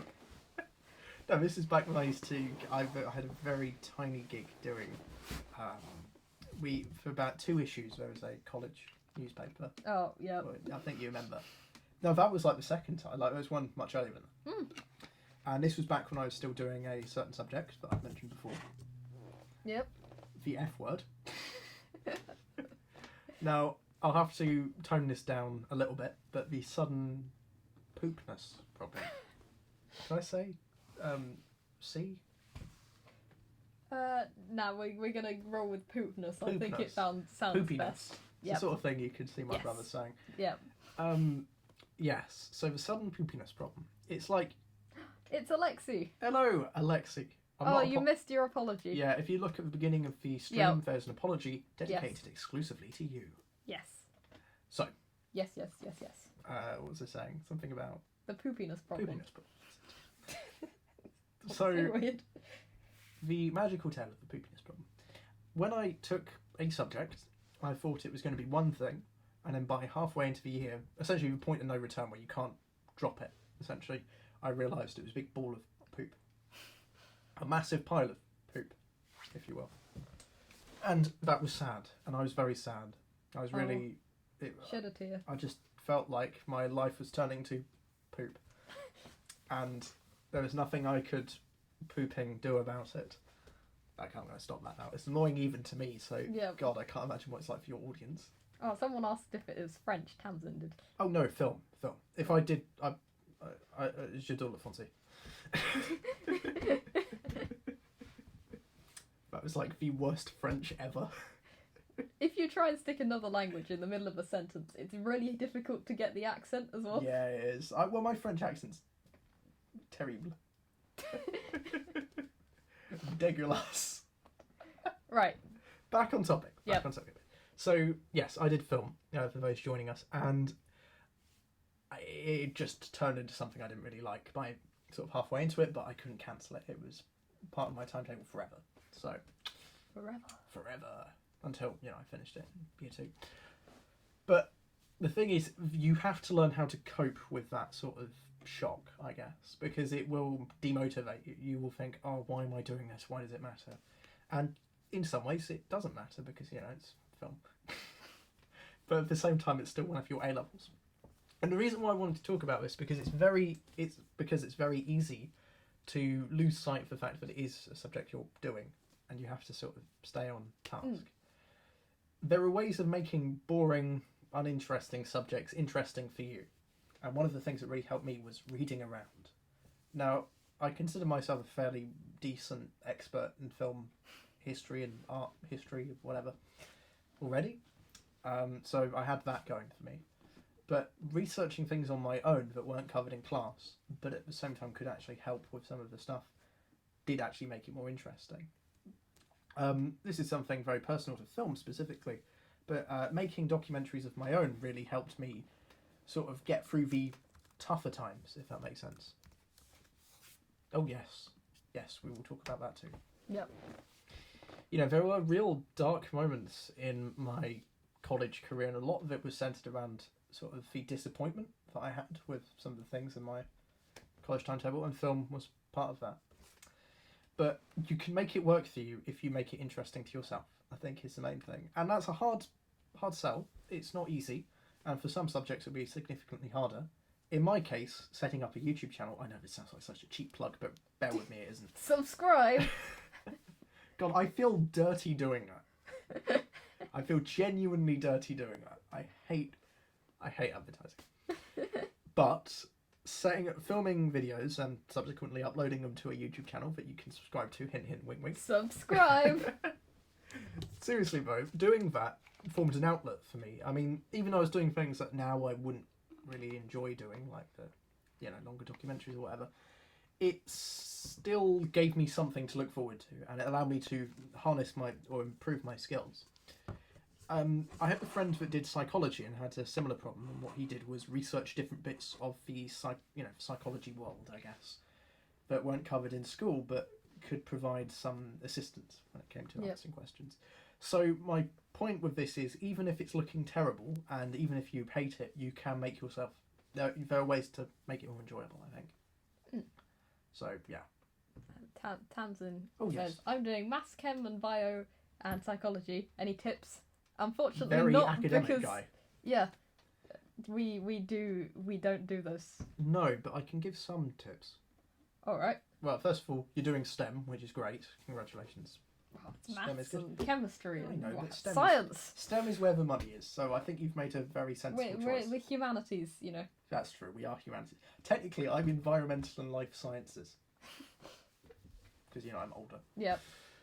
But yes, STEM is a good thing. And I think those are fairly sensible choices to make and open up a lot of doors for you when it comes to degrees.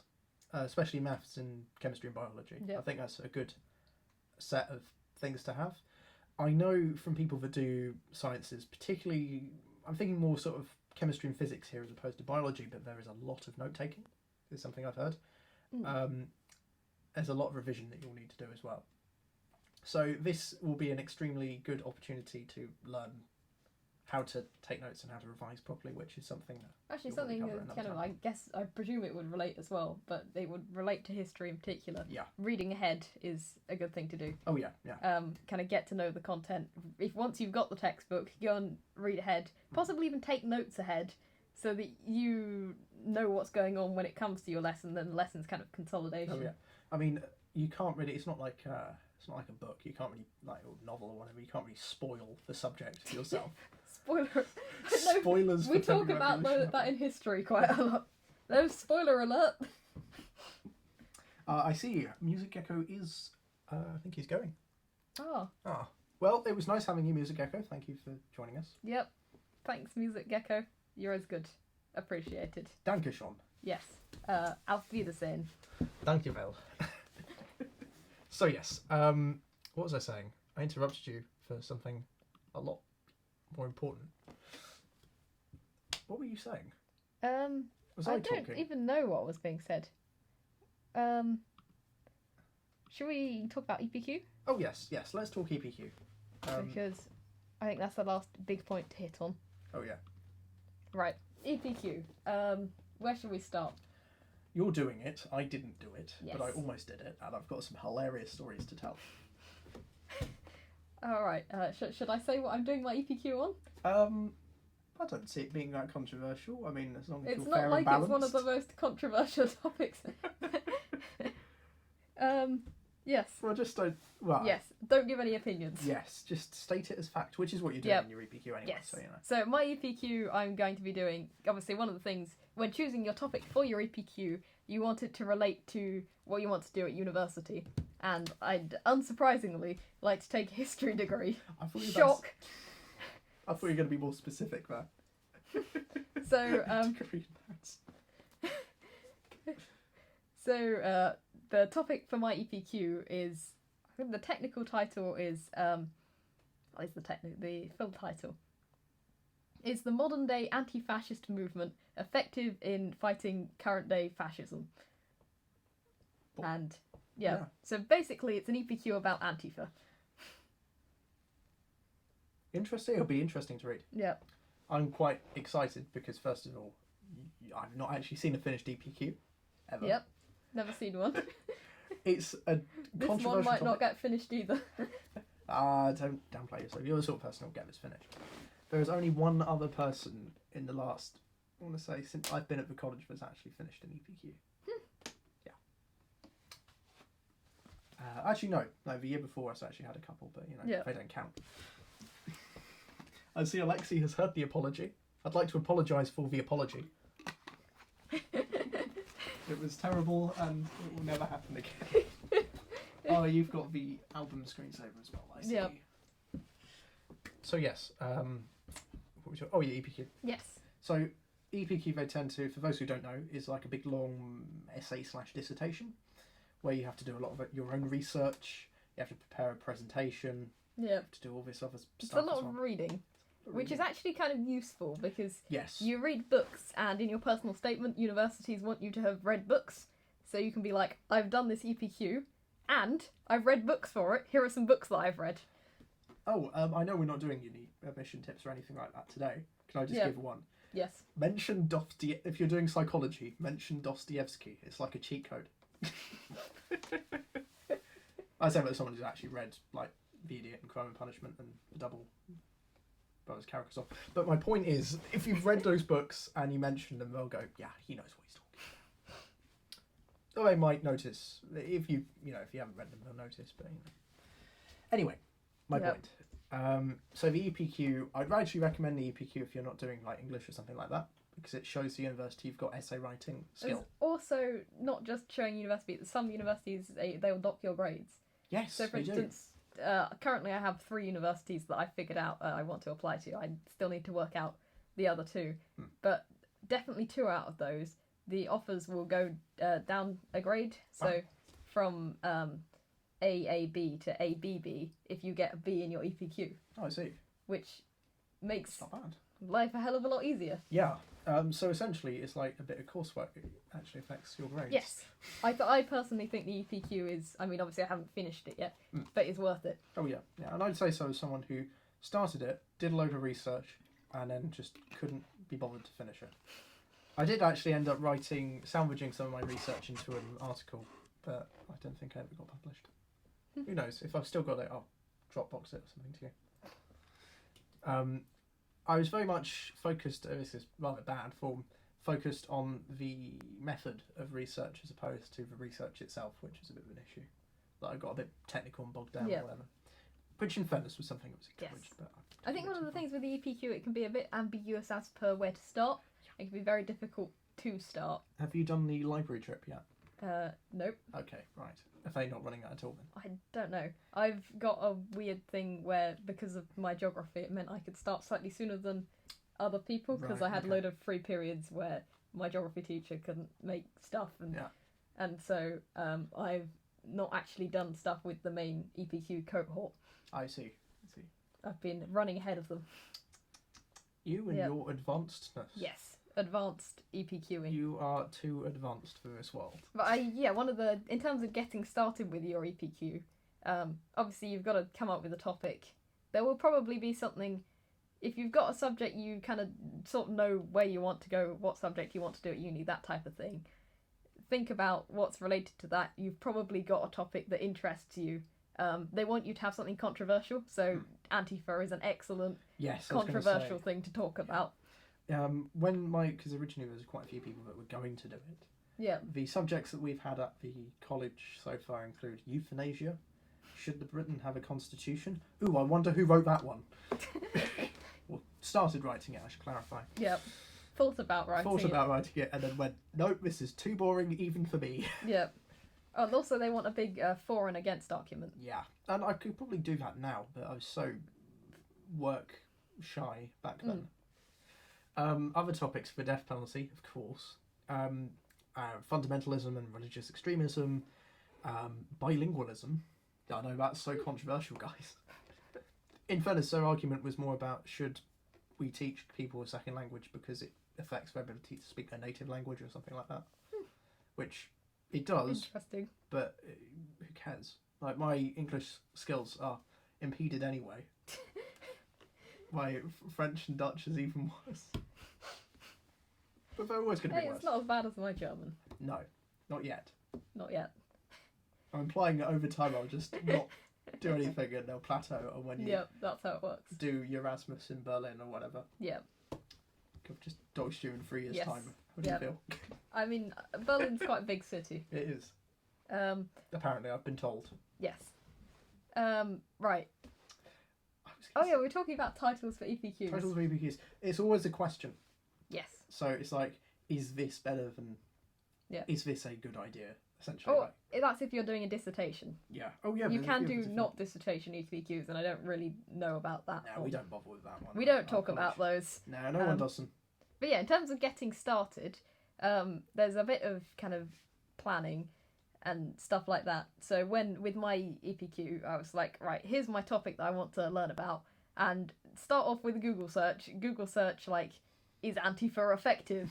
And go from there. All of the all like the top posts. They're all no, pretty much. Yeah. All of the top that you get, like BuzzFeed and what have you. Oh right, I was expecting like, I don't know, benshapiro.com, or if that's a website. Yeah, no, it's pretty mainstream. The mainstream news. Oh, I see. Okay. Opposed to Antifa, it's only like properly if you go left, you find stuff like that. What, like the Canary or? Yeah, but then what you want to do then is see, like, for instance, when I did that Google search, I found that pretty much everyone who referenced some kind of literature was talking about Mark Bray's Anti-Fascist Handbook, which is somewhere down there. Yeah, you've got it. I went and bought that book because I was like, well, clearly it's quite an important place to start. Yeah. And then another thing you can do is go on something like Google Scholar and then search up your topic. So, I typed in, like, Antifa, modern-day anti-fascism, that type of thing. I knew of the anarchist library anyway, so I went on there, saw what they had, because there's quite a lot of ties with anti-fascism and anarchism, so I was like, they're probably going to have some stuff on that. Yeah. And I basically pulled together all of the different texts and resources that I could find, and I have them Evernote, but plugging Evernote again. Yeah, what, are you being paid by Evernote? No, unfortunately not, and I'm not paying them. No. Yeah, I started up a EPQ notebook on there, and I've got one what do they call it, a note where I've just got a link to all of the things that I don't have a physical copy of. I see. I think I've bought 2 physical books, and the rest I'm going with offline. Cool. Online even. And then there's some stuff that I kind of had anyway that relates to like a history of political theory. I see. And then what I've done now is having read some of the stuff, I've started to formulate some opinions that I'm not going to share because I don't want my head to be chopped off. Hell yeah. And I'm not getting into this at all. Yes. We're staying out of the technicals here. And I've looked at what's being said by both sides, and I've kind of formulated an order so that I know that I'm going to start by addressing the question of what is fascism, and then go through and address certain questions. And that's kind of where I'm going to take it. Mm-hmm. And then I've been going through and reading stuff and taking notes and that type of stuff. And then I plan to formulate it into a kind of vague structure and go from there. And hopefully I will eventually end up with a nice dissertation that works. And I thought doing the Constitution of Britain, or potential Constitution of Britain, would be controversial.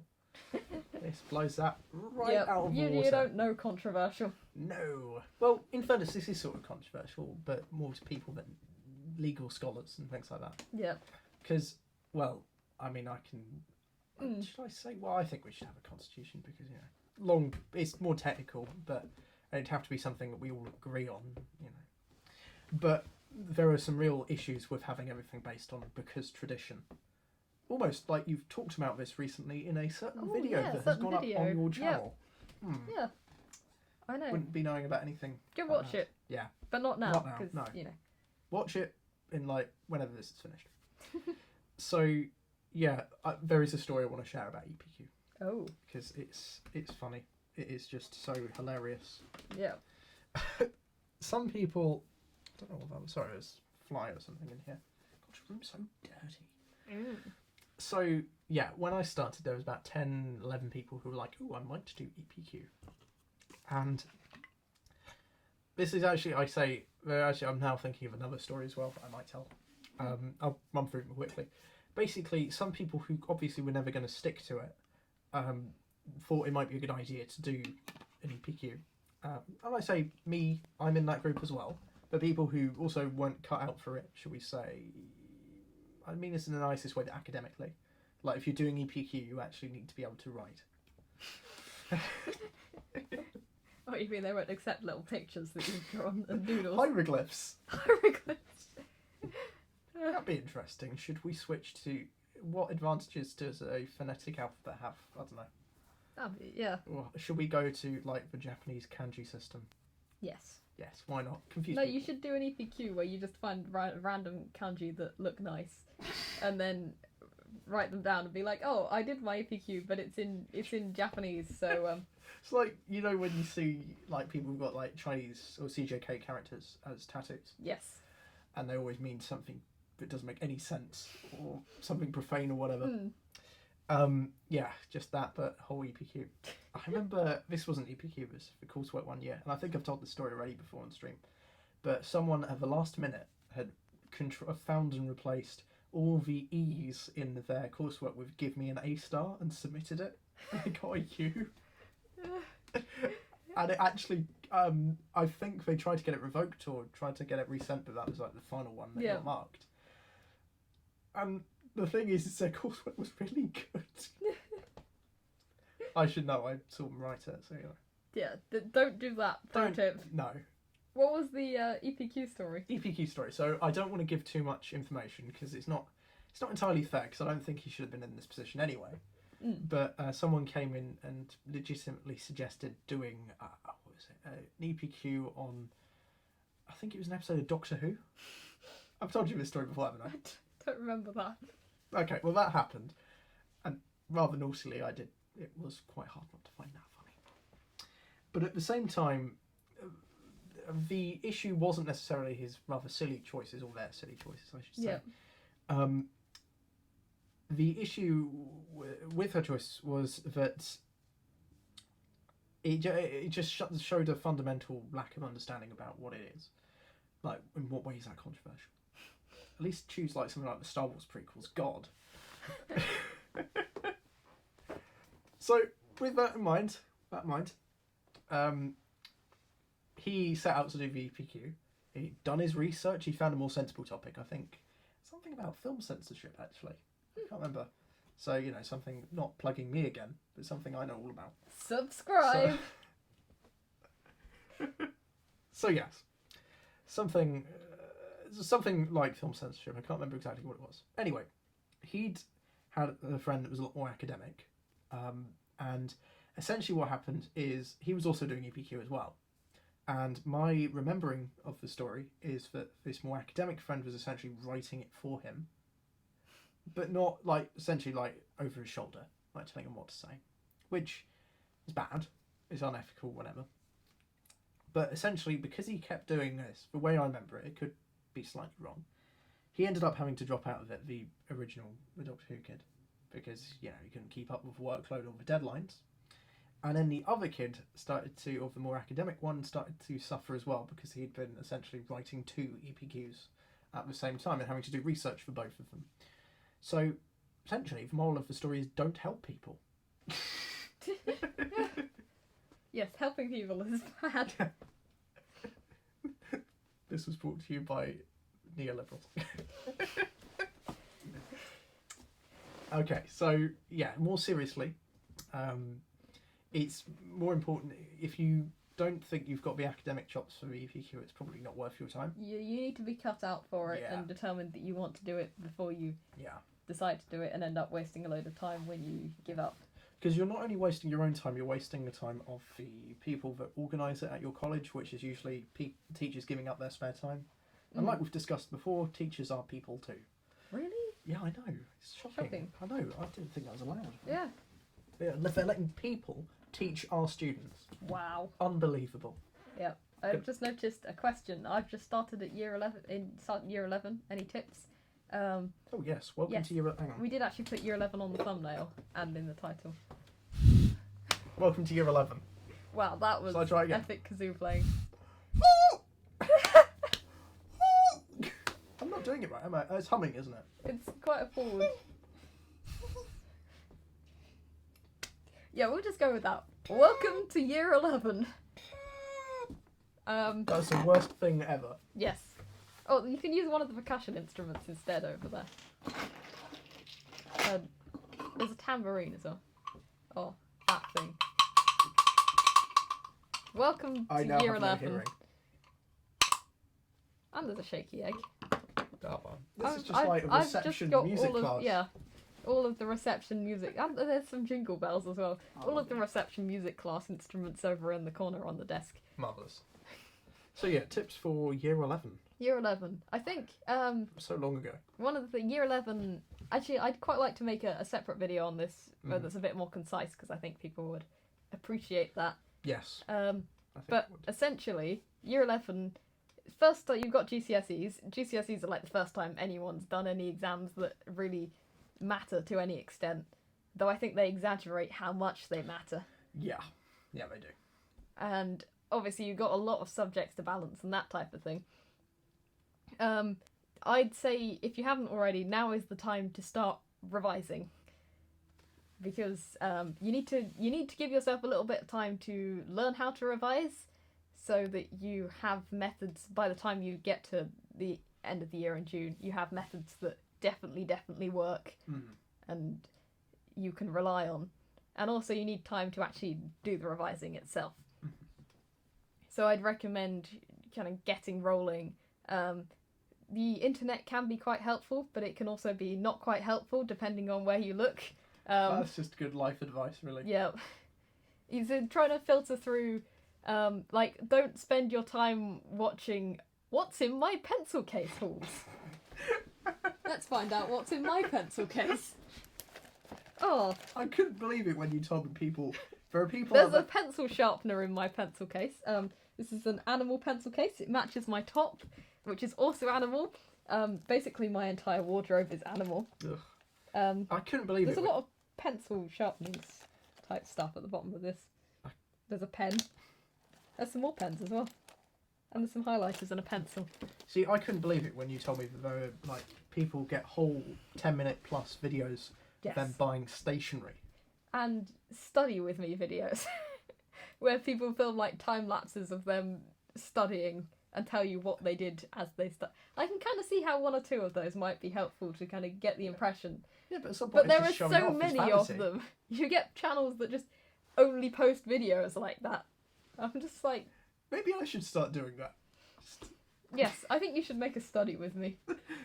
join the studying YouTube world. I feel like I'd be a welcome member. But I feel like that there's There's a lot of a market lot you competition. can... Yeah. So there's the thing called StudyTube that exists that you'll probably come across if you go Googling on the topic of like how to revise. And they do make some useful things on how to revise, and they also make some not useful things relating to how to revise. And this is something you're thinking of Yes. covering at a later date as well, so we won't Yes. steer away from the details. But yeah, use the internet as a useful resource for learning how to revise and prioritize kind of learning how to revise. And then presumably sometimes around November you'll have mocks, and that'd be a good opportunity to essentially test your revision methods. If you completely fail your mocks, what you've learnt is that the methods you're using don't work, and so don't worry, just change your revision methods. Mhm. Don't be afraid to completely swap from one revision method to another revision method as well. And also there's a kind of bit of time management type stuff, like for instance, a lot of people think that, you know, year 11's the end of the world. It's going to be terrible if you fail your GCSEs and the world's going to end. It's not going to be terrible.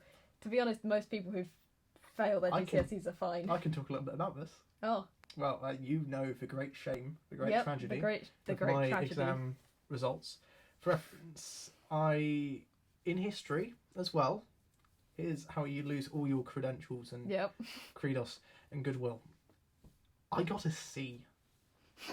And I'm not a bad student by any means, because I got in the same exam season, I got an A in English literature, because of course. I've run out of water. Oh, you're going to go and refill that whilst I tell my Nah, story. I enjoyed the story. Oh, It's yes, you did. entertaining, because you're actually... Yeah, I'm deeply ashamed of it. Yeah, you should be so ashamed. I'm not ashamed by a lot in my life, except this, because it's a real case. Well, I'm not actually properly ashamed, I should clarify. There are people who take studying and exams way too seriously. Yep. They're important, but GCSEs aren't really. I mean, if you're going to if a lot of people you say go to the sixth form in their college, they have to, well, now people have to stay on until they're 18. Yep. So they sort of have to take you. You have to be taken somewhere. Yeah. And if you know the teachers already, they're going to let you into courses that, you know, on paper you can't do. Yeah. Like, for example, history, back when I did it, I had to get a B or above a GCSE. But everyone knows me, so, you know. They'll let you in. Yeah. And ditto with maths as well. Where I had to be an A or above, but I got a B, so, you know. But I didn't stay with them. Oh, also, I have actually failed a paper as well at GCSE. I don't talk about this very often. But I did further maths at GCSE, and I got a U. I mean, I didn't do further maths. No, well, I didn't want to do further They maths. actually didn't. They offered it to a certain selection of people, and I wasn't in the people they offered it to, so... Didn't they? Alright, well, because when I did it, they ran stats for a year, and then they gave you a choice of free period or future maths. Future Further maths. Further And maths. you chose further maths? Well, hang on.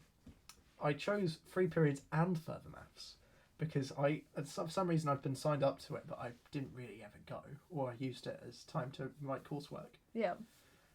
But they still entered me for the exam anyway because, you know, you might have picked up one or two things. And I remember, do you know what day that exam was on? Nope. The 23rd of June 2016. Yes.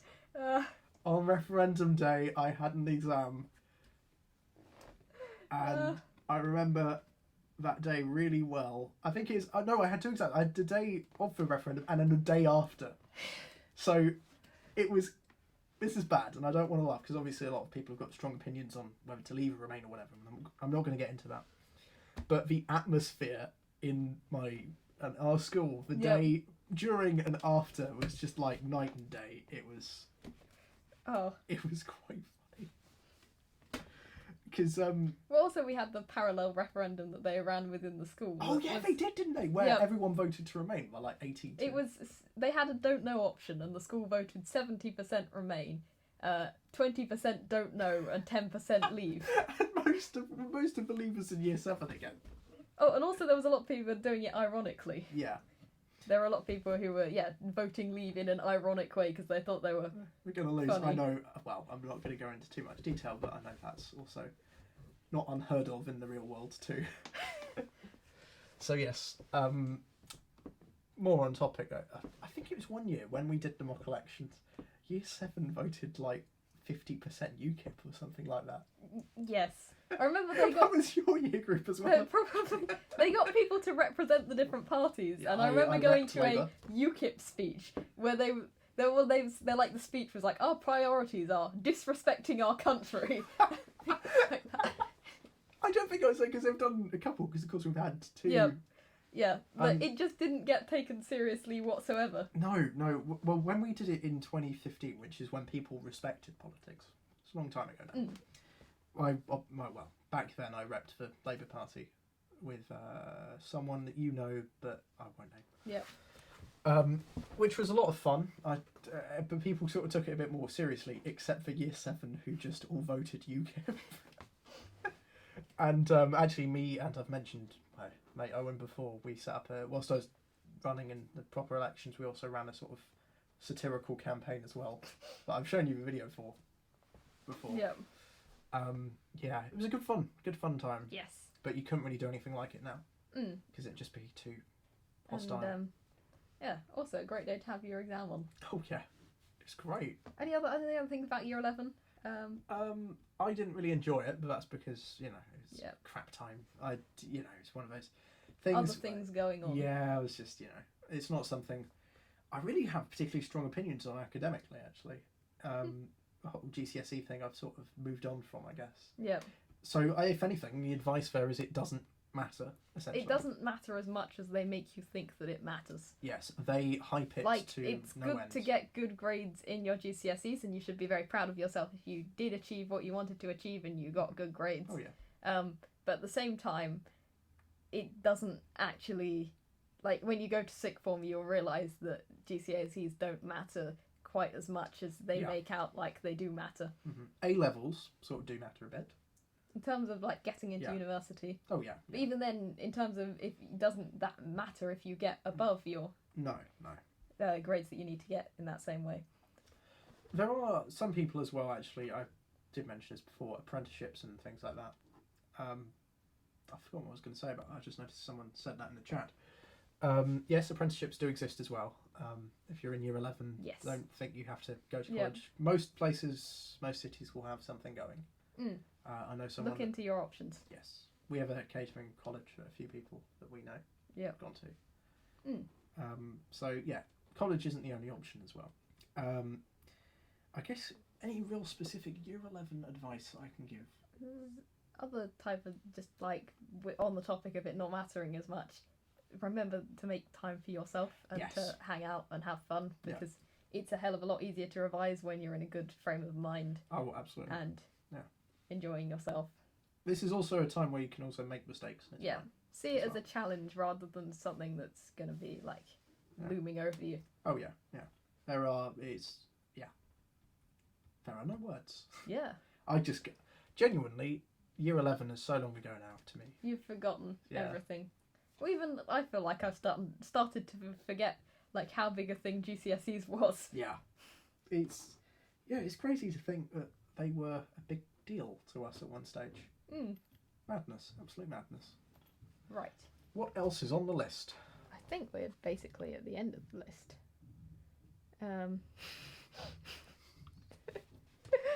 I can't remember why we wrote that. I sort of remember why we wrote that. Maybe you should say what you've written.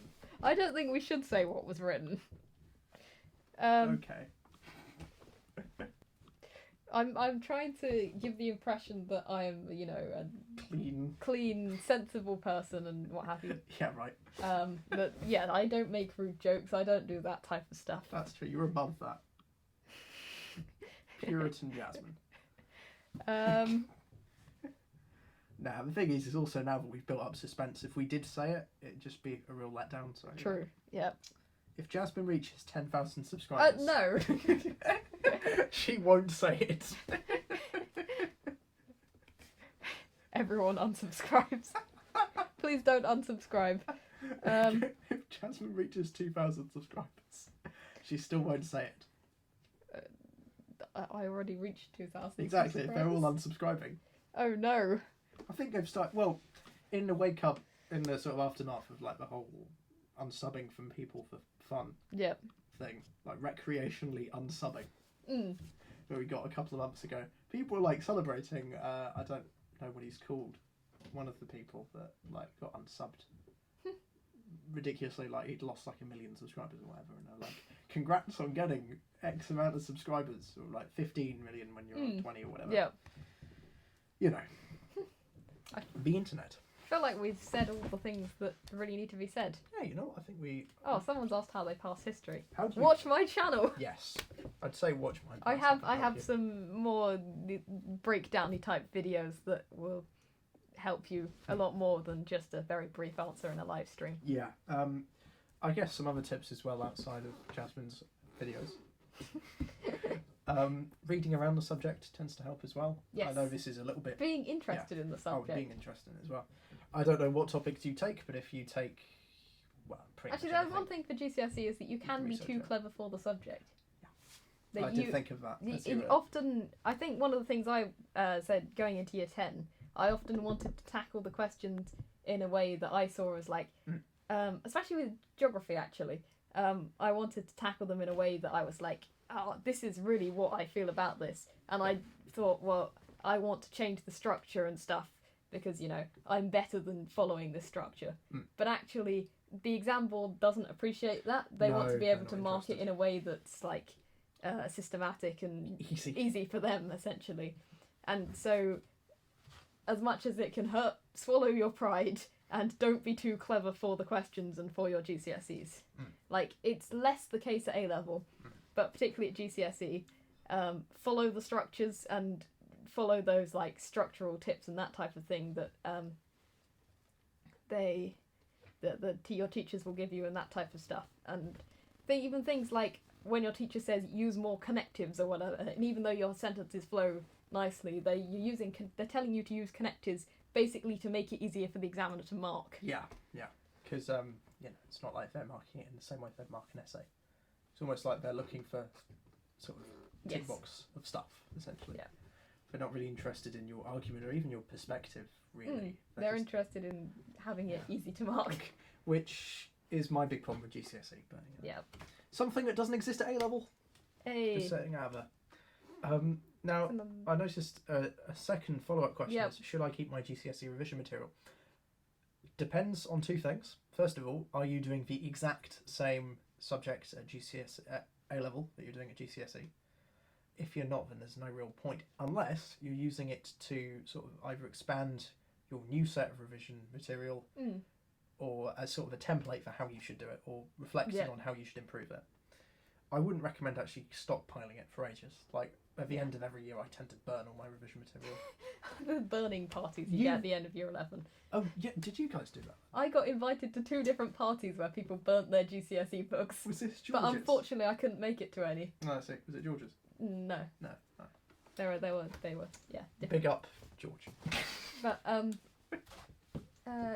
also, on that, should I keep my resources question, in terms of keeping the resources, I can't think of any occasion where I've actually used resources from GCSE to help with my A-level revision. No. I've created a separate set of resources. Like some of the information you carry over, but revision material tends to be on the specifics, and the specifics are not things that you need to carry over into A-level. No. The only situation where I could see that is with geography and like things like physical geography, like how does a meander form or something like that.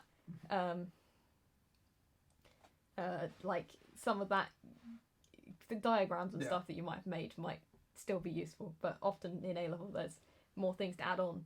So, like, keep your revision resources if you want, but don't feel that in any way you have to. Oh no. And if you're low on space, like I am, Get rid of it. just burn it. Yeah. Obviously not indoors. Yeah, don't burn it indoors. I remember I actually recorded this because I plan on using it in a video at some point.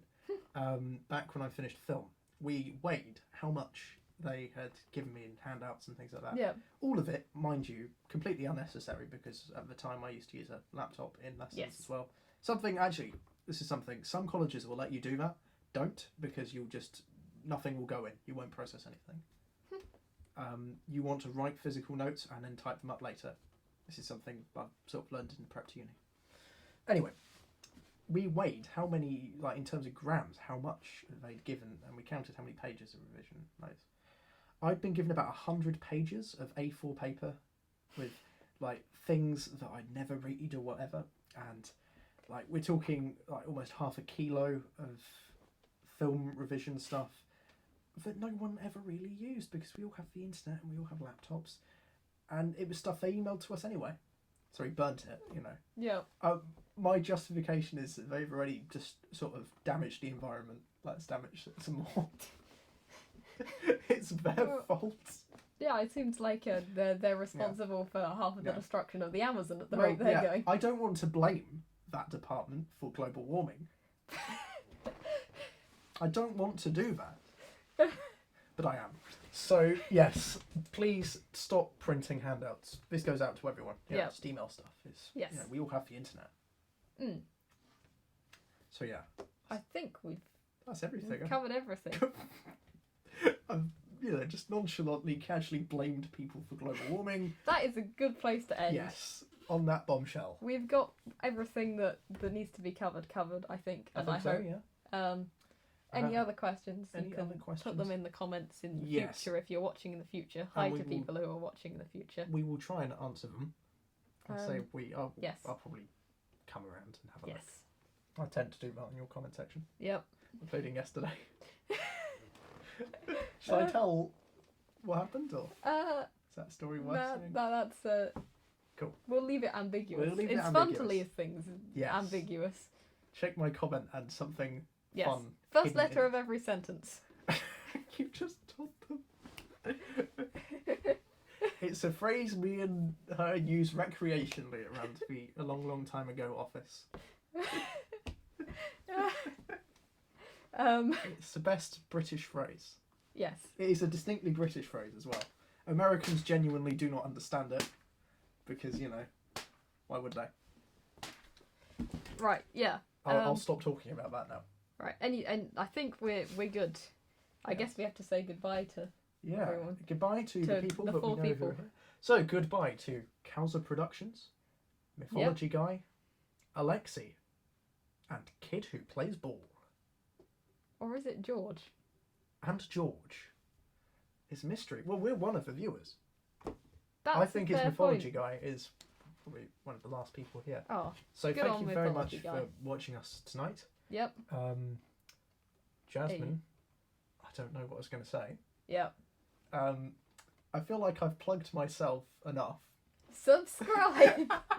So I'm calling on you to do it instead. Subscribe to me too. Yeah. But you're probably already subscribed if you're one of the.